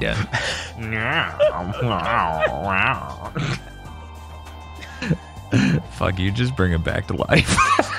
I'm sorry, but that's what he sounds like. He's just going, wow. Yeah, no, I need him to come back. I don't care that we blew him up in a volcano. He can live. Yes. Indigo Sykes. I caught up on BTG, 128 out of 128. I finally got you bitches. Now let me give you a socially distanced tug. They fell behind again. They have to do this all over again for the first episode. Oh no. No, fuck off. Nobody has to do that. You got to listen to our mic quality again. Is Leonardo no. an anime sword fighter? No, he's a Shoto. Yes. No, he's an anime sword fighter, but only if he turns into like the big super turtle from the TMNT anime. Oh my god. That was just punching you until you're dead. Dude, the Shoto thing, I was like, yeah, he's a tournament fighter. He's a Shoto. Because he's a fighter from another game. Thank you. Totally what that means, right? Smash players are very smart. Correct. BN12. Evil Lucario. Clutchins eagerly awaits the inevitable remake of Tak 2, The Staff of Dreams. A raccoon that is stuck in lockdown right now and hates it. Oh, help me. He's Laying on pretty his fucking back. locked down, yeah. About old TV shows. Here in the Czech Republic, they've been rerunning MASH since the 90s every day, so it has to be good. Oh my god. No, the MASH is no Columbo. Just If over. it's good enough for my parents, it's good enough for me. I like the idea we suddenly get into MASH and hate ourselves. Oh, no, I will never drop that It low. might be okay before it gets like preachy. You know, I fucking forgot that to mention that I watched all of Star Trek TNG Season 1 over the last 4 No, days. I assume that was intentional. What is wrong with you? We could have talked that we watched Space Jam 2. Yeah, look, I bought the least- whole collection feel. I had to get through it. At least TNG Season 1 has like Riker at his funniest because he's like the dumbest he is at any other point in the series. The only good thing about that is that Dan showed me a funny video skit that just makes fun of Star Trek The Next Generation. Yeah, every episode from Season 1 is that Alice Dare Beckett King video where it's popular space show. Just look it up on YouTube. You'll find it. Valkyrie Skies. And aspiring Bimani ambassador, Shinji16. Thank you very much to our Podlords. Gracias. Thank you, Power Lords. Thank you, Podlords. Thanks, Podlords. And if you'd like to become a Podlord, you can go to our Patreon at patreon.com/gbpodcast. For as little as $5 a month, you get access to many benefits, such as a Patreon exclusive show every month where you get to vote on what is involved in the Patreon exclusive show. Early access to Chugging Bleach and Mondo Cool, our 2 anime review podcasts. Extended armchair dev pitches, and sometimes gamer premonitions when Dan feels like it. And many other bonuses. That's patreon.com/gbpodcast. And if you don't have money or are already a patron, you can always help us by sharing our stuff around. We do appreciate that. We do. It's great. YouTube I has love decided we should die. They have. So- They have decided it. Yeah, it helps more than you could possibly know. Yes. It helps more than YouTube ever will. Yeah, slide it into our mouth. God, that's really accurate.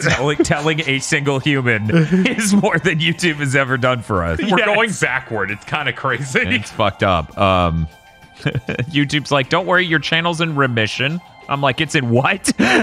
Come again. So, hey, Yeah, we got news. we do. Yeah, you we do. You have news.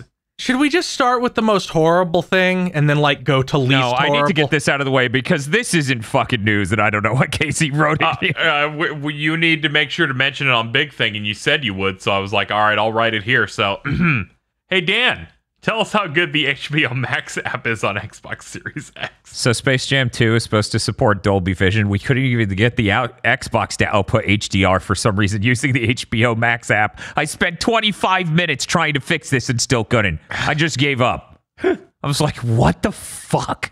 How does it find new ways every day? It was so funny because he's like, I gotta know. What if the PS5's also fucked up like this? And I'm like, okay, let me log into my account. Let me get the code. And yeah, it had HDR, so Xbox is just broken. Yeah, I have no idea. This is fucking stupid. Anyways, that's that anecdote. There is a news story I didn't write in that is worth covering. So some person on Twitter who's a game dev allegedly emailed Gabe Newell directly to ask if the M.2 socket is in every Steam Deck. And he just replied, yes. Every site has picked this up and run with this story. And I feel insane that I'm sitting here and I'm like, doesn't this seem weird, anyone? That a random person emailed Gabe Newell and whatever. Gabe is notorious for just answering shit if you email him. It's fucking weird. But so here's the thing with that. For people who don't remember, the $400, the lowest tier Steam Deck doesn't have an M.2 drive. It just has like some onboard flash, which is nowhere near as good.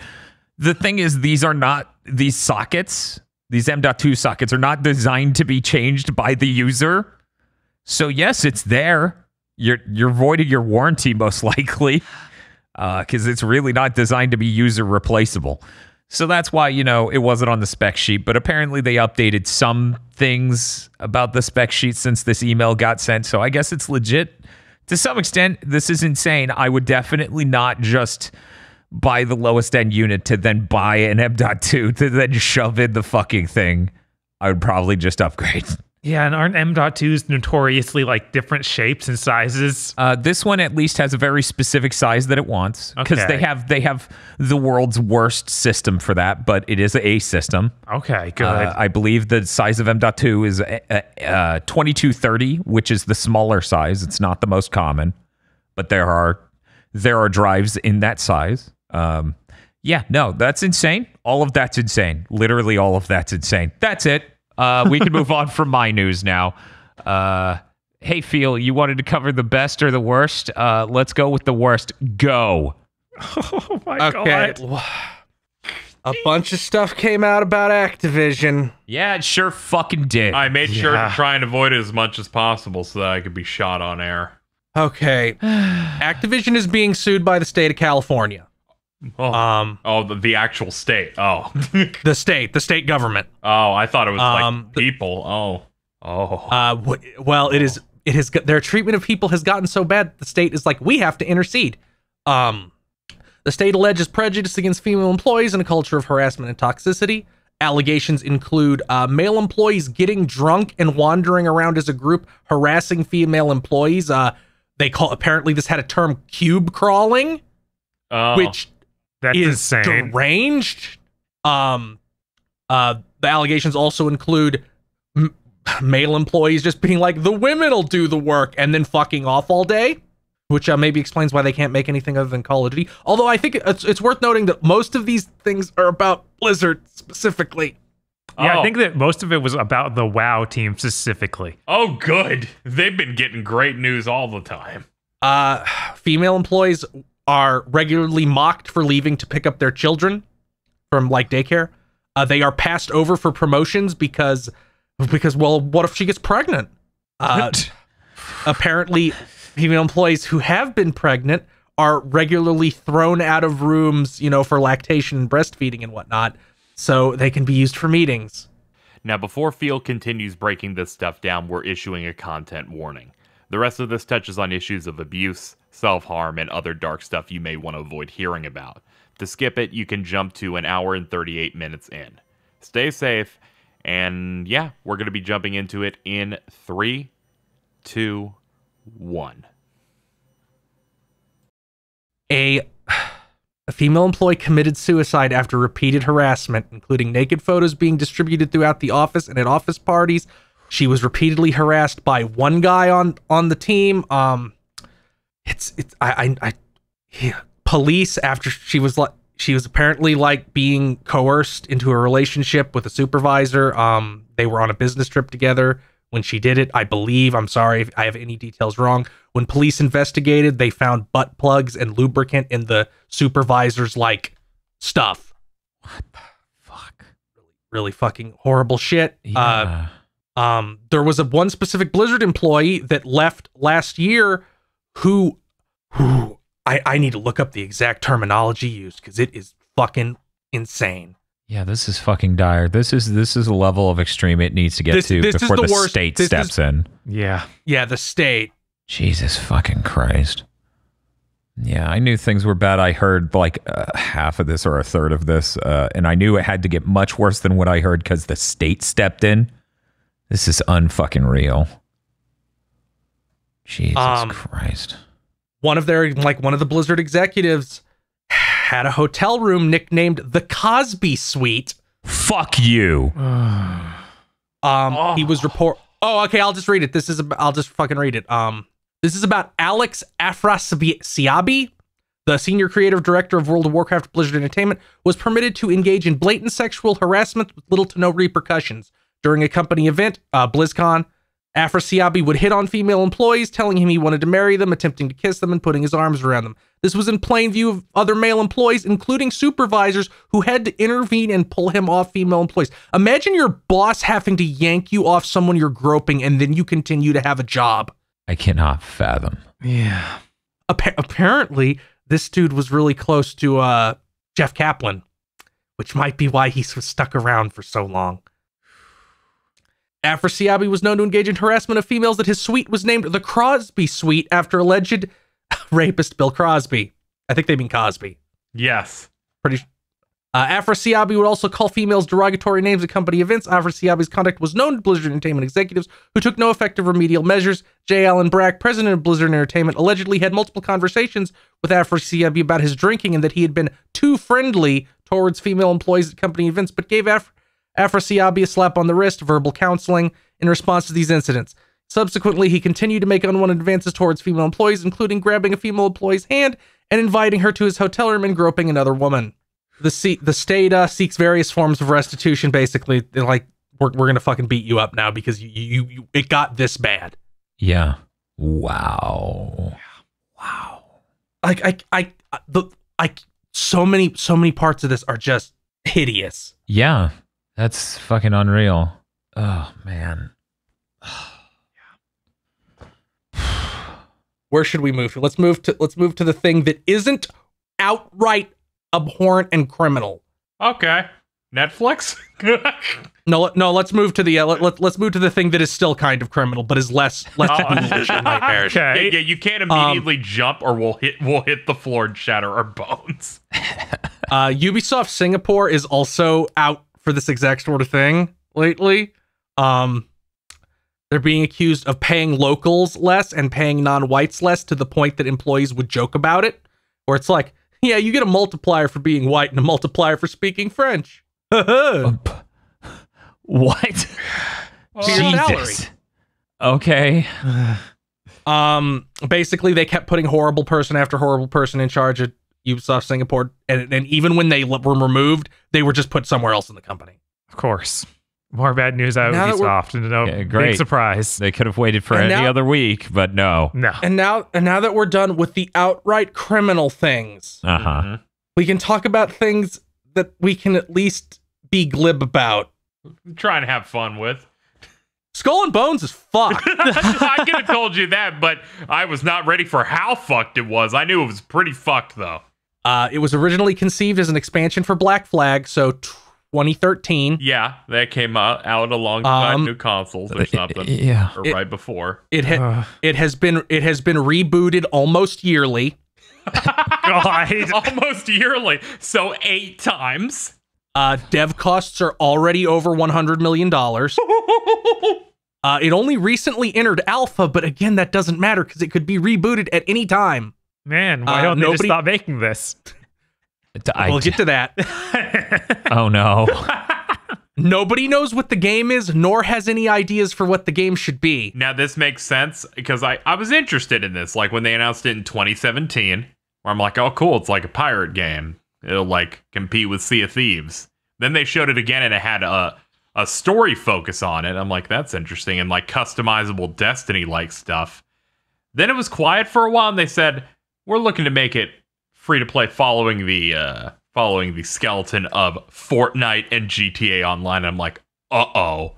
And now this thing comes out well over a year past that.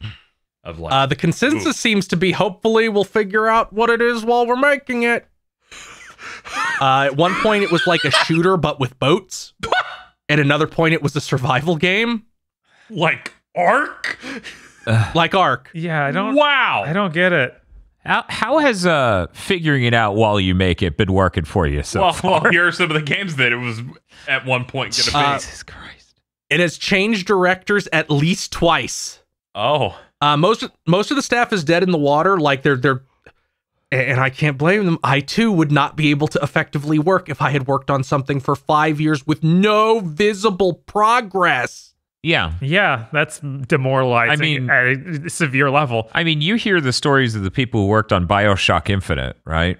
Mm-hmm. The artists where all their shit got thrown at a wheat thrasher, a trash compactor, just tossed out entirely. And it's like, well, at least we shipped the game. Dude, if we lost a podcast, I'd be tapped. These guys lost like 1 million of those. Yeah, they lost approximately 500 episodes. And they still don't have anything recorded. Jesus. God damn it. What a nightmare. That feels like a nightmare. And here's the worst part. The part where it's like, they're doomed. They cannot cancel this game because they got a bunch of subsidies and tax breaks from the Singaporean government dependent on hiring local employees and launching multiple new IPs. You want to know what the first new IP they launched was? Tom Clancy's Ghost Recon Phantoms. Oh, a game that launched in April 2014 and shut down in December 2016. I was like, I've not even heard of this one. I thought he was going to say Breakpoint. I thought he was too. That's insane. All of that's insane. Yeah, I don't get it. So they literally cannot cancel this game. They have to ship it. Cool. You'd think at one point they just turn it into Black Flag 2. You'd think they would just give up and do that. No. Well, I think the agreement was specifically a new IP. Well, yeah, you call it this. You call it a new IP, but you just make it in the image of that. I guess maybe they just can't figure out how to do it. They're just all insane. There's okay, so you know how people have individual artists have a problem where if their new thing is too similar to their old thing or not bigger in some important way, they feel like a failure. Yeah. Well, corporations are like that to an insane extent, where they're like, we spent 8 years on this. It can't be anything like Black Flag. It's like, but people love that. And they're like, we don't care what people love. Yeah. We're Ubisoft, of course we don't. God, all of that sucks. It is a nightmare. I'm excited for whatever this game ends up being when they launch it, because, oh, wow. Man, hopefully it's on Game Pass. This is the biggest nightmare in a long time. This is a preview for how Assassin's Creed Infinite is going to look. Yes. In 7 years when we find out about it because it leaked and because it's still not out. God. I worry we're going to find this exact article going to come out about Beyond Good and Evil 2. That'll be funny. Yeah, probably. Like, that's just how Ubisoft is. It's crazy that they're doing, like, they're maintaining those other IPs they've been doing. But every time they go to launch something new, it seems like it just becomes this nightmare. Yes. It's like it like once I like drilled it into my own head. every company's goal is to make 25% more money every quarter forever. Once you like hard code that into the base of your brainstem, everything a company does starts to make sense. So it's like, no, of course all their games have to be Assassin's Creed, but bigger and more successful, because that's the only way to continue growth at the level they want. Right. Except they don't have good people who can manage these products who have anything resembling a clear vision. So they just spin and go around in circles forever until they die of starvation. Oh no! Ubisoft has more news, by the way. Didn't they just lose their art director for Assassin's Creed that's been there for the last 8 years? Yes, they did. They did. Definitely not, because the next project looks like a nightmare with no art. Hey, Z, let's talk about the rest. Let's talk about the rest of Ubisoft. Okay, sure. Riders Republic has been delayed a second time, this time to October 28th, because I think it was supposed to come out next month. Why is there so much Ubisoft news? Ubisoft took a fucking diuretic. It's just... we found out why they throw up, and they delayed 2 things and announced nothing. So we have a lot to go through. Rainbow Six Extraction, that was the one that used to be called Quarantine. The like Left 4 Dead-esque, you fight the molded from Resident Evil 7. That got delayed to January. Wow. Out of the year. Yes, it's a Ubisoft game. I'm kind of like, I bet they're like holding onto the rails going, Far Cry, don't do it again! Because that was set to come out October of last year. They announced a new Tom Clancy game by having IGN promote a video clip of it and said, come back tomorrow to check it out. It's Tom Clancy's X Defiant, or Tom Clancy's XD. Rar. Yeah, awooga. It's an arena shoot. Okay. What? What? You know... What do you want? What do you want with me, feel? The tonal clash has never been fucking worse. Yeah. Than Tom Clancy and XD. Yeah. It's yeah. That motherfucker, he sold his name to them. How fucking dare he? He should have taken it to his grave. Yeah, I know. He really should have. Hasn't he been dead for 20 years? Like 13, I think. Yeah. And they've given up. This is it's an arena shooter. It's class-based-ish. And as Phil wrote, play as the iconic factions from Tom Clancy games such as Garbage Men That Went Insane and The Government. It's a 6v6 game. So how fast is this going to die? Because Hyperscape cratered immediately. Yeah, it did. And I was like, this seems at least interesting, but no one wanted to play it, so it just died. They didn't know how to fucking market it, because apparently it had like the best tick rate of any fucking shooter on the market. Huh. And they're like, we're just not going to mention that at all. I know. Yeah, I remember it felt pretty good when I did that beta, and then I didn't know it came out. So that's a problem. You're right. I only heard about it during that 2-week period that everyone talked about it because it was new. And then I'm like, people talked about Battletoads more than they talked about this. Yeah, I'm thinking of how, God, what's that other Counter-Strike like that was just launched by Riot? Valorant. Yeah, Valorant. How they did like all this stuff to get people invested in the beta coming out, and then they did it again when the game came out, and that really helped. No, we only need to do it once. Then they do the hard esports pushing because it's Riot. There's enough of like a cult there, right, where they're like really in. So that definitely helps. Also, I feel like Riot probably more competent than Ubisoft. I'm kind of interested in trying this. It looks like it feels good. It looks like a Call of Duty style shooter. Yeah, and it looks neat. Like this, to me, it seems like it actually could be a fun game, despite branding-wise being a soul vacuum. Yeah, everything. Jesus like, Christ! Just take the Tom Clancy out. Don't have that in there. It's like, what are you doing? It's like the Tom Clancy's the ocean, and this XD thing working against it is this weird riptide ready to pull your brain under. Dan, I got a theory.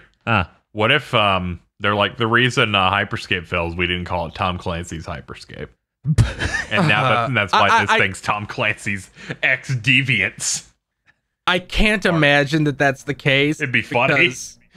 It would be funny. It would be really fucking funny, but I can't imagine that's like the case because so many Tom Clancy things have failed already. I'm very excited to play as Sam Fisher in this and not get a new Splinter Cell game. Never. They're so bad. They couldn't get the old actor for the last one they made like 8 years ago because he had cancer and could not do it. He beat it, and he can do it again, and they won't make a new game. It's very unfortunate. One more piece of Ubisoft news. The winner of Big Think Dimension's worst plot twist of 2020, according to our awards, Tom Clancy's Elite Squad, will be shut down in October, giving it 14 months of being alive. For people who forgot, that's the game that the intro came out revealing everyone who worked on it creatively to be racist. Yeah, that intro thing was insane. As they were saying, people who worked on the game didn't even know anything about that intro video. Oh, yeah. It's the people that made, like, the intro video were like, shoot protesters. It's definitely not related to Black Lives Matter at all. It's just the symbol is a fist raised upward. And it's called Umbra. Yeah. Nothing weird here. Go hire drug cartels and Black Ops agents to kill them. We can't win this fight by playing by the rules. They're insane over there, Ubisoft. Can't wait for Microsoft to buy them in 2 years. Don't say that. Now, ignoring that, I've heard many people talk about this being shut down, and it's like none of them are making sure to remind people what the game's original premise was. They're like, that's some Ubisoft game that's dying. It's like, yeah, but it's also their big shit pants. You have to remind them that they shit their pants real bad. Noted. Noted. It's right there. That's all the Ubisoft news. Where do we want to jump to now? Let's just finish the rest of KZ's news. There are only two more bullets. Okay. Konami did some Yu-Gi-Oh thing where they announced or established different things. The most relevant one was Yu-Gi-Oh! Master Duel was announced. This is coming out for mobile, Switch, Steam, and all the current gen like PlayStation, everything, and Xbox. everything. Yeah. It's Stadia. We're Stadia. Luna, their the platform. Fucking coffin where it belongs. Okay, they announced these. It's got 4K support. I've seen people say it's going to have crossplay of some sort and allows for master rules. People don't know that's like formats. Like every gen of Yu-Gi-Oh had like formats in it, so you'll be able to actually play with certain rule sets. And it's meant to be people who really want to focus on the card game as opposed to their other titles that are a stripped out version of the card game and one that's more focused on playing through story modes for the anime. This is like the full on thing. And it's going to be free to play with microtransactions according to like some Famitsu info on the game. And it's got stuff from like Hearthstone where it's like you can have your own different board types and little trinkets that I imagine you'll be able to buy based on different things from the card game. And there are 12,000 Yu-Gi-Oh cards. I wonder how this will work. I'm gonna tell you right now, Konami. I am willing to give you $100. but you get $100 from me, and I get everything I want from this game, or you get nothing. Those are the two routes. Those are the two paths in the forest where this is monetized in a reasonable way. Because I like Yu-Gi-Oh. I would love to have a 4K nice looking thing where I can play my stupid decks where I summon 45 versions of Storm Eagle in 10 seconds. Yes, that's fun. The presentation on this game looks solid. Like I was looking at it and I'm like, this is fast paced. It's actually like showing you how each thing is playing out a lot better than I think any Yu-Gi-Oh game has in terms of like this is resolving in this type of chain and the way monsters are going onto the field. I'm like, this is great. My barometer then feels going to be different. When this comes out, I'm going to give them $20. And depending on what I get through this $20 will determine whether it lives or dies. And I'm like, I built something I like. Good job. Because if you fuck me, listening, it'll win an award on whatever year it comes out. If you're listening to this and you don't know anything about Yu-Gi-Oh, but you're like familiar with Hearthstone or Magic the Gathering or Runeterra, Yu-Gi-Oh isn't designed like any of those games. Yu-Gi-Oh is designed by lunatic clown people. Yeah, it is. That's why it's so good. In Magic the Gathering, if you get a card, you can use the card. In Yu-Gi-Oh, using that card might be dependent on 4 or 5 other cards that you may or may not have. Yeah. What if I open a pack and I get this? This is a fusion monster. So I need to get the two monsters you need for that and the card that allows you to fuse them together. Or something. And that's a more reasonable version of what I'm talking about. There's also stuff where it's like all this card does is pull out one specific type of monster from your deck. Do you not have that monster? And monster, fuck you, too bad. Yeah, because Yu-Gi-Oh is hyper synergy based, where it's like you pick up an archetype. Hyper synergy based. It doesn't have a mana system. It doesn't have any restraints. So it's the most unhinged card game out there. Yeah, I know. It's a lot of fun. Yeah, it's a lot of fun. Give me all the cards, you pieces of shit. I'll give you $100, but no more. I want to be able to have fun and play with Phil and be like, yo, what's up? Look at this stupid shit. And then he shuts me down and I want to strangle him. It'll be a good time. Let this happen, Konami. Please. Let this happen. You said you support master rules, which means I can play the formats of your game that are actually good. So I'm going to need you to do a good job here. Oh, God. I'm very excited for the next bit of news. Yeah, I know. I just read it and went, oh, God. Nintendo dumped more SNES shovelware into its online services instead of big hits like Mario RPG. Instead, they decided to give us Claymates, Jelly Boy, and Bomboozle. See, it's like bamboozled, but bomboozled. Well, they bamboozled me yet again with these three big hits. I'm Totino's Jelly Boy. Yes, that I'm literally. a Jelly Boy. That hit me like that. Claymates is probably the most notorious of the three, which is insane because there are maybe 6 YouTube videos about Claymates. It is a deep, dark secret between me in the past and 10 people on the internet, maybe. This looks so bad. Oh my God, I didn't know what game Claymates was. I just zoned out and thought it was Clay Fighter. You would think that, right? No, that's a billion times more noteworthy. Claymates. There would be anyone who would like Clay Fighter. This looks so fucking bad, actually. It is really rough. I enjoyed it as a kid because of aesthetic design. Oh, I thought it was because I rented it and it's all I had for the moment. Nah, it was at my dad's place. I remember having it. Anyway, so Claymates is going for a clay aesthetic, and the idea is that all the main character's clay and becomes different clay animals when he touches the different orbs. This game isn't good. But I swear to you, audience, I will play it when it is added to the Switch Online because somebody has to. You have a history with it, unlike anyone else. Yeah, Bob will play Jelly Boy. I've never heard of Jelly Boy I need before. to look up Jelly Boy now. No. We need this needs to be a full surprise when we go play it. Sure. Oh yeah, you're right. I won't. I'm not looking it up. I won't look. I won't look it up. But yeah, Claymates is. There's some really cool things about its design. Too bad it's a really terrible platformer. I sent them a timestamp clip, and the really good thing is after he turns from a rat into a cat, and the cat's very proud of itself, he then does an exciting sequence where the new thing he picked up let him open a box because he collected the circle that allowed him to open the circle box. A platform with a balloon on it comes out, and he just has to jump on that and wait for a minute for it to rise high enough to hit the special area that it goes to. That's this game. That's this game in a nutshell. Where it's just like, get these shapes to unlock these secrets that take way too long to get you to the secret area, and then do this bad platforming where the rat runs at 300 miles an hour and everything feels bad. This game is the only game in my entire life where I played it as a kid, enjoyed it, and then came back to it and went, oh, this is just dog shit. This is literally the fucking worst. Because I didn't even like Clay Fighters that much as a kid, which is correct. That game's not good. Yeah. But anyone would care. But it's if that funny. Sure. When you're a kid, it's very funny. Sure. It wasn't that funny. I'm sorry. I just like the guy who was Elvis. Blue Suede Goo? Yeah. Ah, okay. Well, that's it's a good name. Yes. I thought it was the funniest thing back in the day. I was stupid.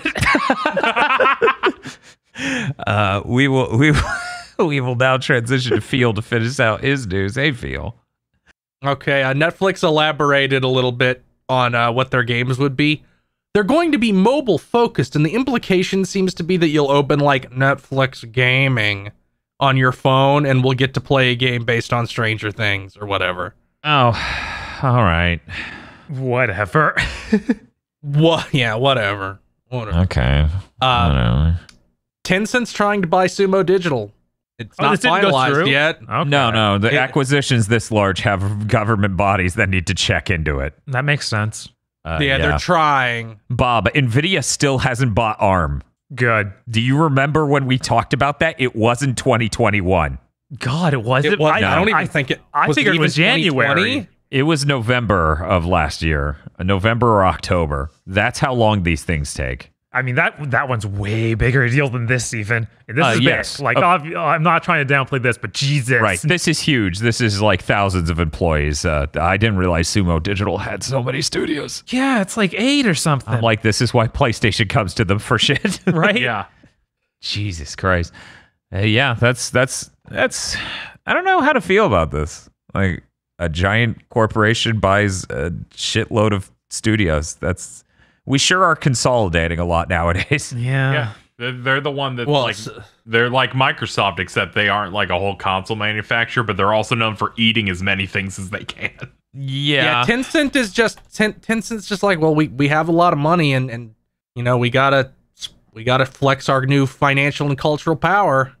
Well, I mean, here's the thing. As we mentioned before, money doesn't actually matter for corporations. They don't need money to live. So, as such, like when you have that much money, the only thing you can do is acquire shit because that's the only thing money's useful for. Capitalism. Yep.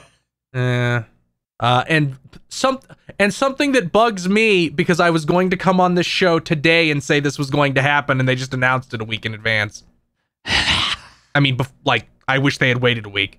Aloy from Horizon Zero Dawn is being added to Genshin Impact as a cross-promotional character. That's awesome. Yeah, no, that's really neat. I would never have guessed this. This is insane. The redesign they did for her is nuts. I want to see how that translates to in-game so bad. I want a Genshin skin version of her in the next game. I want My them to God, have that an would outfit. be really good. I wonder if they'll do that. They might. That would be They really do cool. need crossovers. I wonder if like her ultimate move is going to be summoning a robot dinosaur. Like she just rides it. Please. That would be fucking nuts. You once 2.1 drops. If you're on PlayStation, you just log in and she's in your mailbox. Yeah, I think you need to be like Cool. adventure rank 25 or something. You have to be at 20. least 20. Yeah, you have to be adventure rank 20 to get her, but she's free. Like you don't even have to do an event. If you're not on PlayStation, if you're on phone or PC, you have to wait until 2.2. yeah, So I think it's October for PlayStation players, November for everybody else. Presumably there will be some sort of event. The way these collaboration things usually work in other games is there's like some kind of event where you like hang out with them and maybe you do something vaguely related to the character. Plus you have to be able to get 6 of her. So I mean, they could just find something to do with the main protagonist of but this will give you this potion. You still have to get those. You still have to get like the potions, and presumably she'll have like a unique bow or something. Yeah, I think they even show her holding like a specialty bow in that art they put out. So they'll probably be also she's 5-star. I expected her to be 4-star. No, look, if they're paying for a cross promotion character, it's going to be a 5-star. Come on. I'm very excited for Nathan Drake to show up. I'm not super excited for Aloy, but I am very excited because I wasn't even sure if Genshin would have this because it's a real video game. Right. So it's a lot more work than like putting Aaron from Attack on Titan into Grand Blue Fantasy. Yes. It's a lot more By work the than way, that. can we get like human rivet? I want them to go to Anime Town. Come on, make our jokes about the Bleach when the Bleach anime comes back. Make our jokes about it crossing over with Bleach Real. It's going to happen. We're going to get there. I was saying, hey, we need to get Street Fighter just like they did with Fortnite. Like we got Aloy and then we got Chun-Li. They're gonna get Paul Penis. Paul Penis. Grand Blue did a Love Live one where you could get like 12 Love Live characters because it would be 3 as each character. Like 3 would act as a unit as a character. So I'm hoping we get something that goofy where it's just like, yeah, we're doing a collaboration with this shit nobody in America ever heard of. Here's your character. With characters that don't even fight. Yeah, they're like, here's their custom sword. It's a glow stick. Yeah. Which is a thing that Grand Blue Fantasy does. That's really good. Or they could go really unhinged. Like, did you know that in Grand Blue Fantasy, the Jehudi is a summon? Oh, that's awesome. You know, if they ever bring Genshin to Xbox, they need to launch it with Master Chief in here. They do, and he's like, he uses the sword, but it's the energy sword. Yes. See, that would be too cool. I'm worried we'd get Sea of Thieves. Oh, those aren't characters. You get a Forza car. Oh God, no! They'd want to copy Sony, so it would be fucking Senua. Oh, yeah, you're right. That'd be so bad. I was sitting here zoning out, trying to think. Microsoft has like a female heroine, right? Right? Yeah, Joanna Dark. No, that's a skeleton. She's dead. She's been dead for over 20 years. She was in a CG trailer just a few months ago. God, that's KZ. I maintain happiness through not thinking about the state of Perfect Dark. Oh man, that's fair. It's gonna be really fucking insane if it's just bad Deus Ex. It's like, wait, I already thought modern Deus Ex was bad Deus Ex. What the fuck? Sorry, I didn't mean to do this to you. Anyway, I'm gonna not think about that. We're gonna move on for the Genshin collab. Hey Bob. Hey. You got a lot of news. Fuck. I'm gonna steal one thing from you because I specifically want to yell about this and meant to add it. Go for it. Pro Evolution Soccer is now called eFootball. This is the stupidest fucking thing I've ever Is this self-harm? Is this corporate self-harm? That's like, we're just going to destroy our own thing. What the fuck were they thinking? That's a terrible name. eFootball? Yeah, and it didn't occur to me until later that they were like, wait a second. They took soccer out even. They don't even care about the US at all at this point. Yeah. It's insane. Yeah, no, it's well, I mean, that part makes sense, but just eFootball is the worst name in the world. It is the worst name in the world. I'm really tired of Japan, like, when they name things really cool for a decade, and then they generate some of the worst names we've ever fucking heard as of late. Like Puyo Puyo Esports. And that's what this feels like. It does. It's worse, though. And it being free to play, it's just gonna have, like, the 2K style fucking roulette wheel monetization. Yep. Yeah. And it's also got crossplay, but they're changing it now. It's going to be using Unreal Engine 4, apparently. That's neat. Motherfuckers, you aren't FIFA. This isn't going to work for you. You're dead. I don't know what they're thinking. I want to try this. I want to believe that maybe they'll make a game that's fun, but I doubt it. Everyone's like, no, dude, you can't do this. This is too much to bite off. You can't deal with it. And they're like, no, watch this. And then they shoved one of those Ed, Edd and Eddy size gobstoppers in their fucking mouth and choke and die. See, they've been having, a comfortable existence in a cave for like a decade that's being constantly shelled from the outside by FIFA. And they're like, I'm gonna go get some milk. I'm like, what the fuck do you mean you're gonna go get some milk? Jesus. Your front yard is a blast radius. Your front yard is a crater from a nuclear strike. It happens every 35 seconds. Like, I'm just gonna go get some milk, and then they walk outside and get eviscerated. They need to go back to their old title of Winning 11. Was good. Any name's better than eFootball. eFootball. God. Okay. Let's talk about the non-EA thing, since the rest is just EA. Yeah, there's tons of EA. Oh, yes. Gold Lewis Dickinson. I'm going to need another take on that. Gold Lewis Dickinson. There we go. Gold Dick Lewinson. Gold member Dickinson. Yeah, I was thinking gold member the whole time, too. Smoking a pancake. So that he's the new character for Guilty or Strive. Oh, okay, that's cool. He's a dude who carries around a coffin with an alien in it that says Area 51 on it. It has a laser eye, and his coffin also turns into a Gatling gun. And the dude's like 6'7" or 8 feet tall and 900 pounds or something shit. I don't know. That. He has his title of the Secretary of Absolute Defense. Yes, what a good fucking title. Jesus. Yeah, this character. This motherfucker. This motherfucker has the most cracked out move I have ever seen in a fighting game. I have the image right here. Look at that. That's one move, depending on which direction and where you are. Huh. It's what half circle you do. Any half circle will do a different move. I'm gonna play this game. You try predicting what I'm gonna do when I don't know what I'm going to do. I'm gonna spin the stick and hit the button, and God's gonna decide what comes out. What a cool guy. Yeah. This guy's really crazy. I've seen comparisons of like, yeah, he's Johnny Bravo plus like 3 other characters. And I'm like, yeah. I think he's like a direct reference from somebody in that very first 3D on 2D fighter that Arxis did. Oh, yeah? I saw can't people remember saying that he was in the background of Exard, but it wasn't actually him. It's just someone who looked similar. I can't remember what that game is. Battle Fantasia. Somebody's like, yeah, there's like some character in Battle Fantasia that's like him. That's like obviously inspired him. Not the same character, but okay. But like they're younger, so it's like, yeah, this is like the old fat man version of that guy.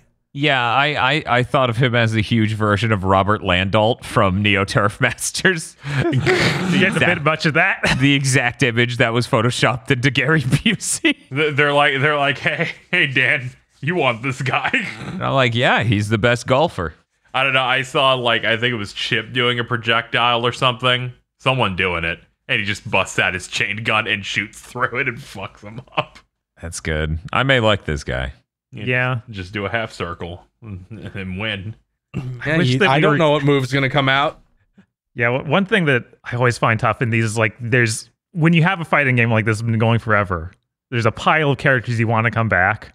And I love seeing new characters for these, but it also hurts not to be like, okay, the old characters are not returning. I'm trying to catch up. Come on, man. I mean, there's enough.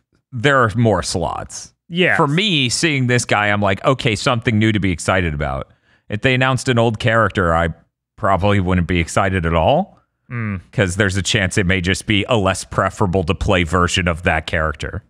This is a whole new dude. It's true. This is like when they got that bed guy for Exard. You mean Bedman? Bedman? Yes, Bedman I was like, there's no way his name is Bedman. I'm making that up. No, Bedman's great. Whatever. Isn't the main bad guy in this called That Man? Which sounds really brilliant in Japanese. well, we know his name now. It's Asuka R. Kreutz. I prefer the old one. Whatever. He's That Man. But we got the release schedule for all the rest of the characters. So the next character is sometime this year. Okay. Oh, no. Yeah, I'm like, okay, I'm staring right at your own note. Yeah, the next character is in August. Yes. Okay. Then the third one is sometime this year. And then the last 2 are sometime next year. And they're also doing another extra story campaign that's scheduled for next year as well, and 2 more stages next year. That's dope. That's good. Stages is something I'm like, yeah, because I feel like Dragon Ball Fighters got like one stage. It was just like a tournament stage. I don't even think Fighters has a fucking Kame House stage. No. Yeah, no. I don't think this launched with many stages though. Like I think it was a severe, like maybe 5 stages or something ridiculously small. It's very small, which was fine. They look incredible, but I definitely want more. Right. Oh man. Yeah, I'm Gold Lewis here has done a lot to make me interested in picking up this game myself. I pre-ordered this right before launch, and I'm like, I'm going to play a lot of it. I would love to finally do that, but I was so busy with Scarlet Nexus that I just... That's sad. Yeah, no, I would much rather play just 20 hours of Guilty Gear than play that much Scarlet Nexus, because, God, that game should have ended 10 hours plus ago. we got to do sets, Bob. We got to get in there real bad. Jesus Christ. Okay. Well, that's our Guilty Gear news. It's now time to descend into EA Play Live. Okay. Bob watched it. I did. I watched this live. That's cool. I played Pokemon Unite and slept a little bit before we did this. That's all I did. I slept until 3 in the afternoon. What happened at EA Play Live? So the show starts. They act like it's a pre-show. I have no idea why there's a 10-minute pre-show on this pre-recorded show. Oh my God. Because pre-shows happen on events. Andy McNamara is there. Mm-hmm. You may know him from Game Informer. I knew him from GameStop TV. I had flashbacks. It was bad. Oh, yeah, he works in doing EA stuff now. Yep. Oh, I didn't actually track where he went after he left Game Informer. Oh, my God. That man's crazy. Yes. I've heard his opinions. Yes. I'm not usually one who instantly goes, this guy in the industry has crazy bad opinions. Mostly crazy, not just. Yeah, director of communications for shooters and Star Wars at EA. Well, that's cool. He can direct some communications, not try to explain the crazy ideas that make sense to him to people on GameStop TV. Yeah, I can't even remember what he said anymore. I just was like, everything he said made no sense. Yeah, I ran into this dude in content 3 or 4 times last year, and every time a gem would roll out, and by a gem I mean a moment where I paused the video, realized I could be watching anything else because he's insane. Yeah, like there's things that you wouldn't expect from someone who's been covering the industry for 20 plus years. Yeah. Like they just don't make any sense. Like every time somebody, what was it? Someone else in the last week, they said something and I'm like, how long have you been covering this industry? How the fuck are you saying this right now? Yeah, Andy had several moments like that. It's really weird. Everyone should buy $1,000 VR thing. PlayStation VR has no market share. Okay, cool. What else happened, Bob, besides Andy McNamara? So they announced the new Sims 4 expansion, Cottage Living. It features Japanese breakfast. Okay. I don't know how, but it does. This is funny because Bob has capitalized Japanese breakfast, but not cottage living. Well, some things were more important than others. You can see what you're interested in. Bob's like, whoa. I can eat toast for breakfast? Sorry, Japanese Breakfast, the band. Oh. What? Yes, they're the ones who did the Bugsnax theme. No, they aren't. No? No, Yeah, that no, is they're not who not. did the Bugsnax theme. Okay. Isn't that Caro Caro Bonito? Yes, Oh, that is man. Caro Caro Yeah. Bonito. Okay. Totally off then. Who I think is actually British, by the way, but I think the lead singer is Asian. Right. I'm glad KZ answered because I was scrambling like, hi, Puffy Amiyumi. No, that was 20 years ago. No, that was a Cartoon Network show and the theme song for Teen Titans. Yeah, but it was I'm gonna based on a die. How band. did you dig that out? This is really good. Oh, no. That's not digging out. That's always in tow of just like, man. Is it? Because Is it, Dan? dude, it was such a weird thing. Why the fuck did they get a show? Yeah, it was very strange. It was very fucking bizarre. They're like, actually, they're a giant deal. And I'm like, from here? Not really. Anyway, hey, Bob. Next. Let's see. Then we got a trailer about Lost in Random, which is one of those EA like indie games. Oh, originals. Yeah, EA Originals branding. So it looks like an action adventure. We saw this, I believe, sometime last year. Yes, I remembered something about dice. Yeah, it like you're at the beginning of it. Your sister is taken away by some queen of dice, and everyone's fate's decided by rolling this big dice. And you have a buddy dice who's with you, and you're trying to fight the system and get your sister back. Yes. This thing. Yeah, it's kind of got a Tim Burton-esque art style to it. Mm-hmm. We executed Yarny, so now we have this. Yes. Then they showed the Apex Legends Hero trailer, which they showed earlier this week. I don't know why they did that. This would have been a hype moment, but okay. Was there anything of the Mirage No, Voyage? There never is. No. We just live with that inside of ourselves. Then they show off a little bit F1 2021 because they're publishing that now with Codemasters, and they're very excited about that. Right. Um, God damn it. Then we get into the real show. Uh-huh. Austin Creed, the wrestler, is the host. Oh no. He did like a really good job. He might be the best. Like we got an actor to come here and host. Austin Creed. I started to remember who he was exactly. Yeah, Xavier Woods. I think? Yeah, 100%. Like he hosts a bunch of gaming things. I think he's on G4 now. Okay, that makes sense. Mainly because he campaigned the entire time saying, "Please let me go on G4." We get a Codemaster Scissor Reel to talk about, hey, we acquired them. We're very excited to work with them. But then they go into showing the game. It's Grid Legends. So this is like a regular Grid game, but we now have live action cutscenes with people in virtual sets. This is what I want. This is it. This is it.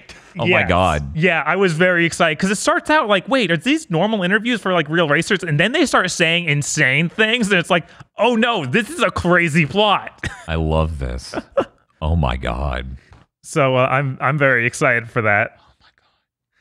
They also showed that it has a lot of car variants. Like you can do races where you're doing regular cars versus big rigs and other things. So a little weird for Grid, I think, but it could be fun. Yeah, no, that could be fun. Then they showed off Apex Legends again, and it was a bigger trailer for the same guy they announced earlier this week, but they called it Apex Legends Emergence. So it might be a new map. They didn't really talk about that. They just talked about this guy's new abilities. I don't know. It was weird. I felt like they should have explained what they were showing me more. Maybe. I guess it's for people who already play it and would know exactly what's implied, but I guess. But this was a long segment. I feel like they should have made it more approachable because the cutscene they made was cool. That was neat to see just as an outsider. But then they just go into the depths on this character's moveset, and it's like, please, is there anything else, or did you call this character? His character has his own name, and this segment's called Emergence. I'm not sure why. They also, randomly offhand in this segment, talk about how they've added arenas to the game, and they did this back in May. So now it's not just the Battle Royale? Huh.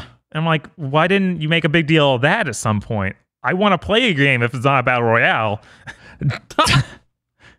I like Apex Legends. It's possibly my favorite. Eventually, it's going to be like, we secretly snuck Titanfall 3 into Apex Legends. That's what it feels like. Yeah.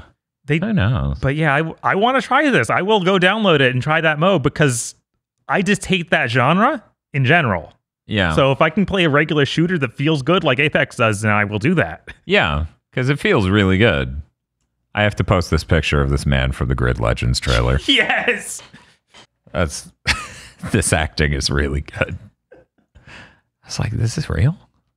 Is this we're having fake press conferences and having this dude just chew scenery to the camera? I'm losing it right now. This is good.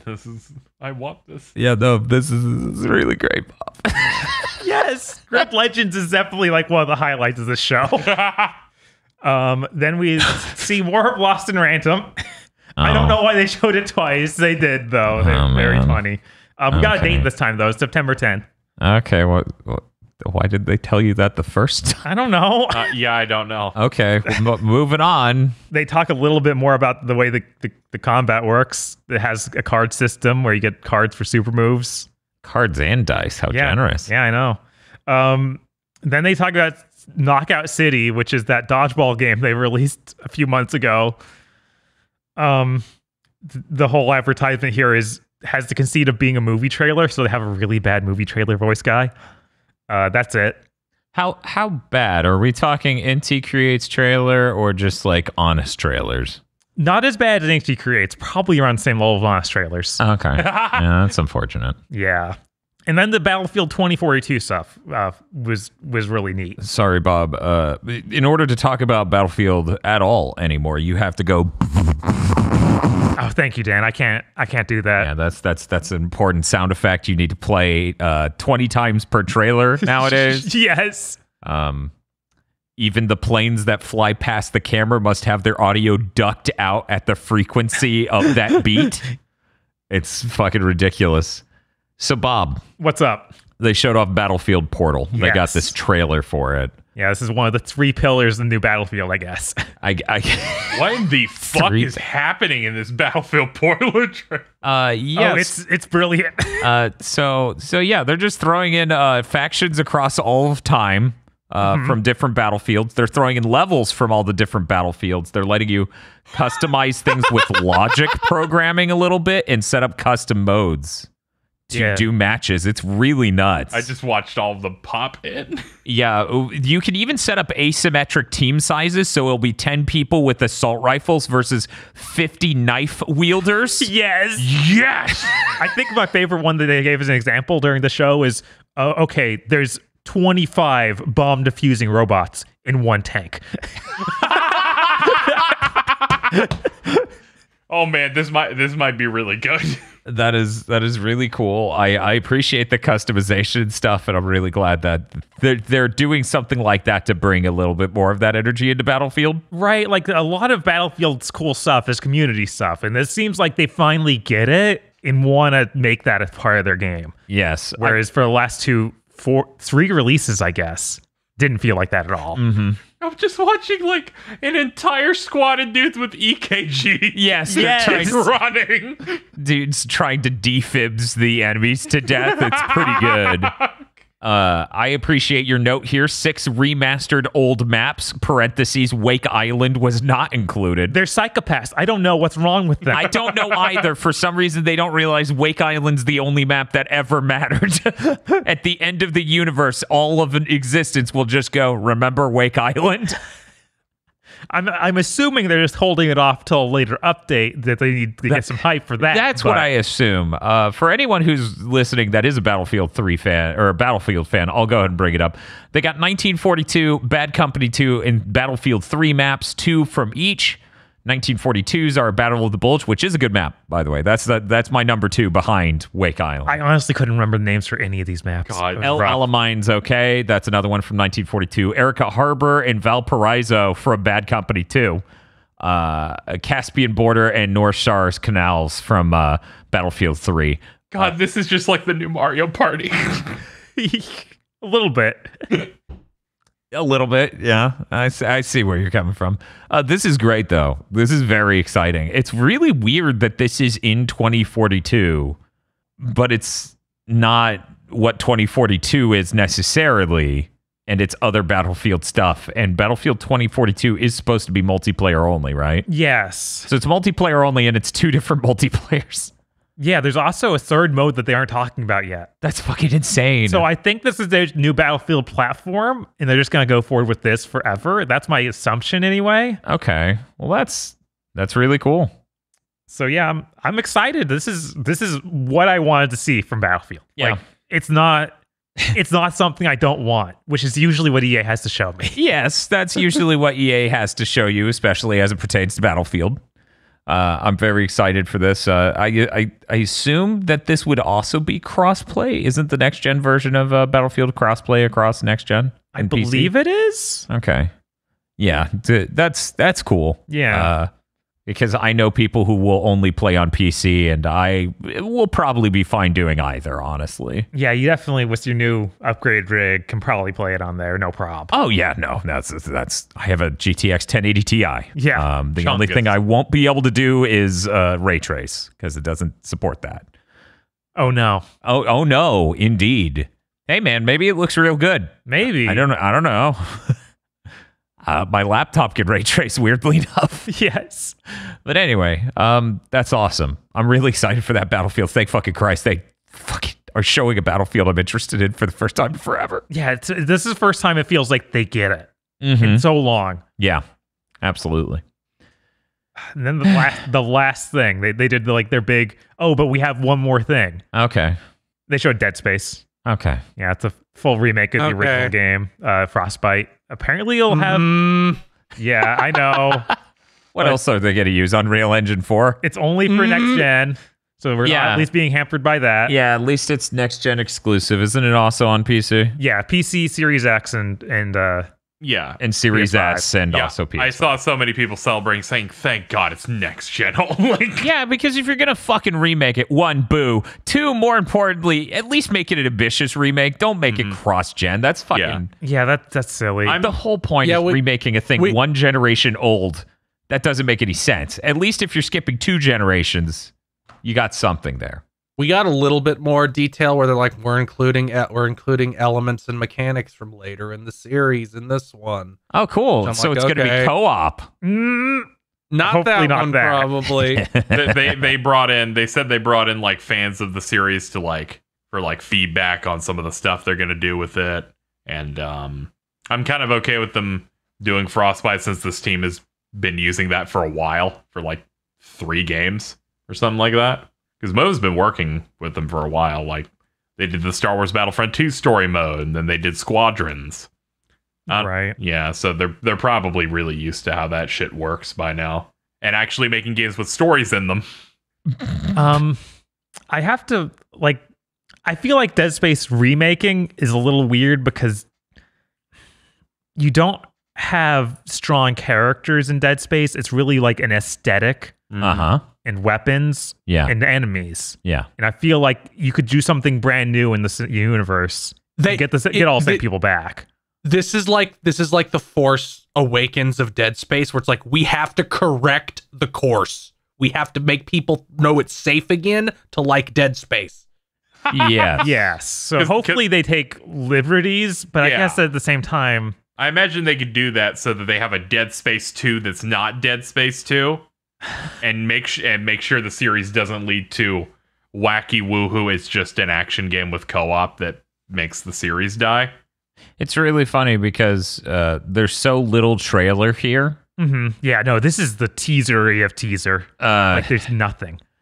And that thing was announced for PUBG with the Dead Space creative director. You have to wonder, was this also reactive like the skate thing?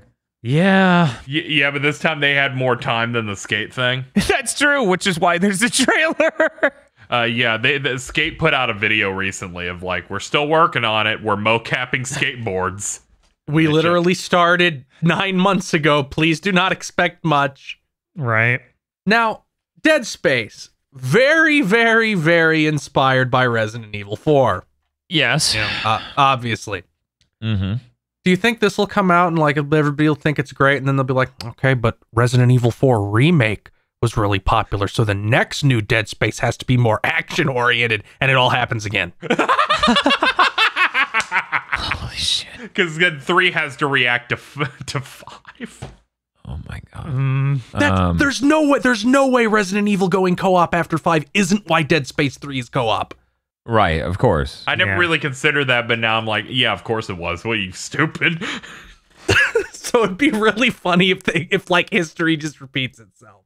Funny, yes. Hey, I bounced off Dead Space. It doesn't hurt me at all. I'm just saying, one, I'm already bummed out that they're remaking Dead Space instead of doing a new Dead Space that's channeling the original. Right. Well, like, you're getting a new Dead Space anyway.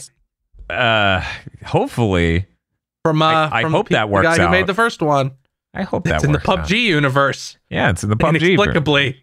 I'm sure that won't ruin it in some way. I'm sure all the money over there. I'm sure it'll be fine, except there'll be like a really like groan worthy inclusion of a frying pan somewhere.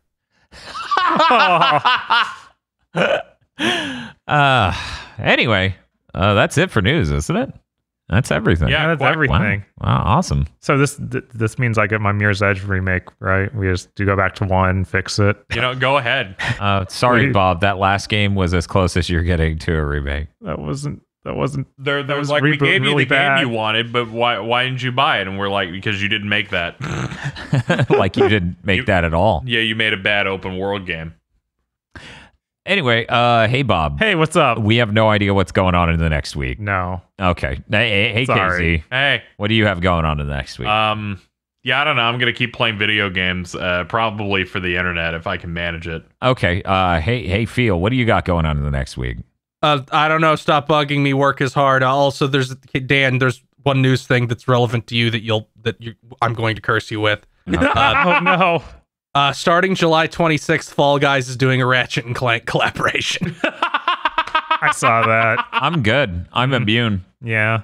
Oh, thank God, because I was afraid you were going to be like, time to go back to hell. Nah, I'm good. I gave 2 seasons a chance, and I'm like, nah, this isn't enjoyable. I'm good.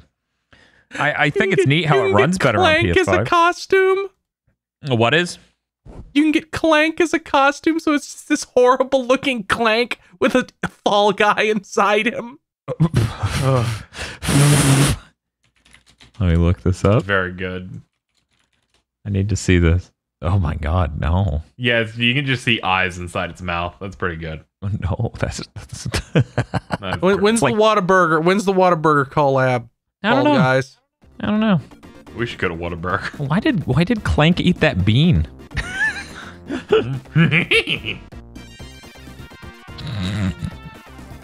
Hit stop or I'll do it. You have reached the end of this recording of Big Think Dimension. Please flip the cassette to the other side and hit play. Okay. I'm gonna hit stop now. Thank you for listening to this episode of Big Think Dimension. If you would like to support us, head on over to www.patreon.com/gbpodcast, where you can get extra podcasts and early access to our anime podcast, Chugging Bleach and Mondo Cool. Head on over there and become a $5 backer or Podlord today.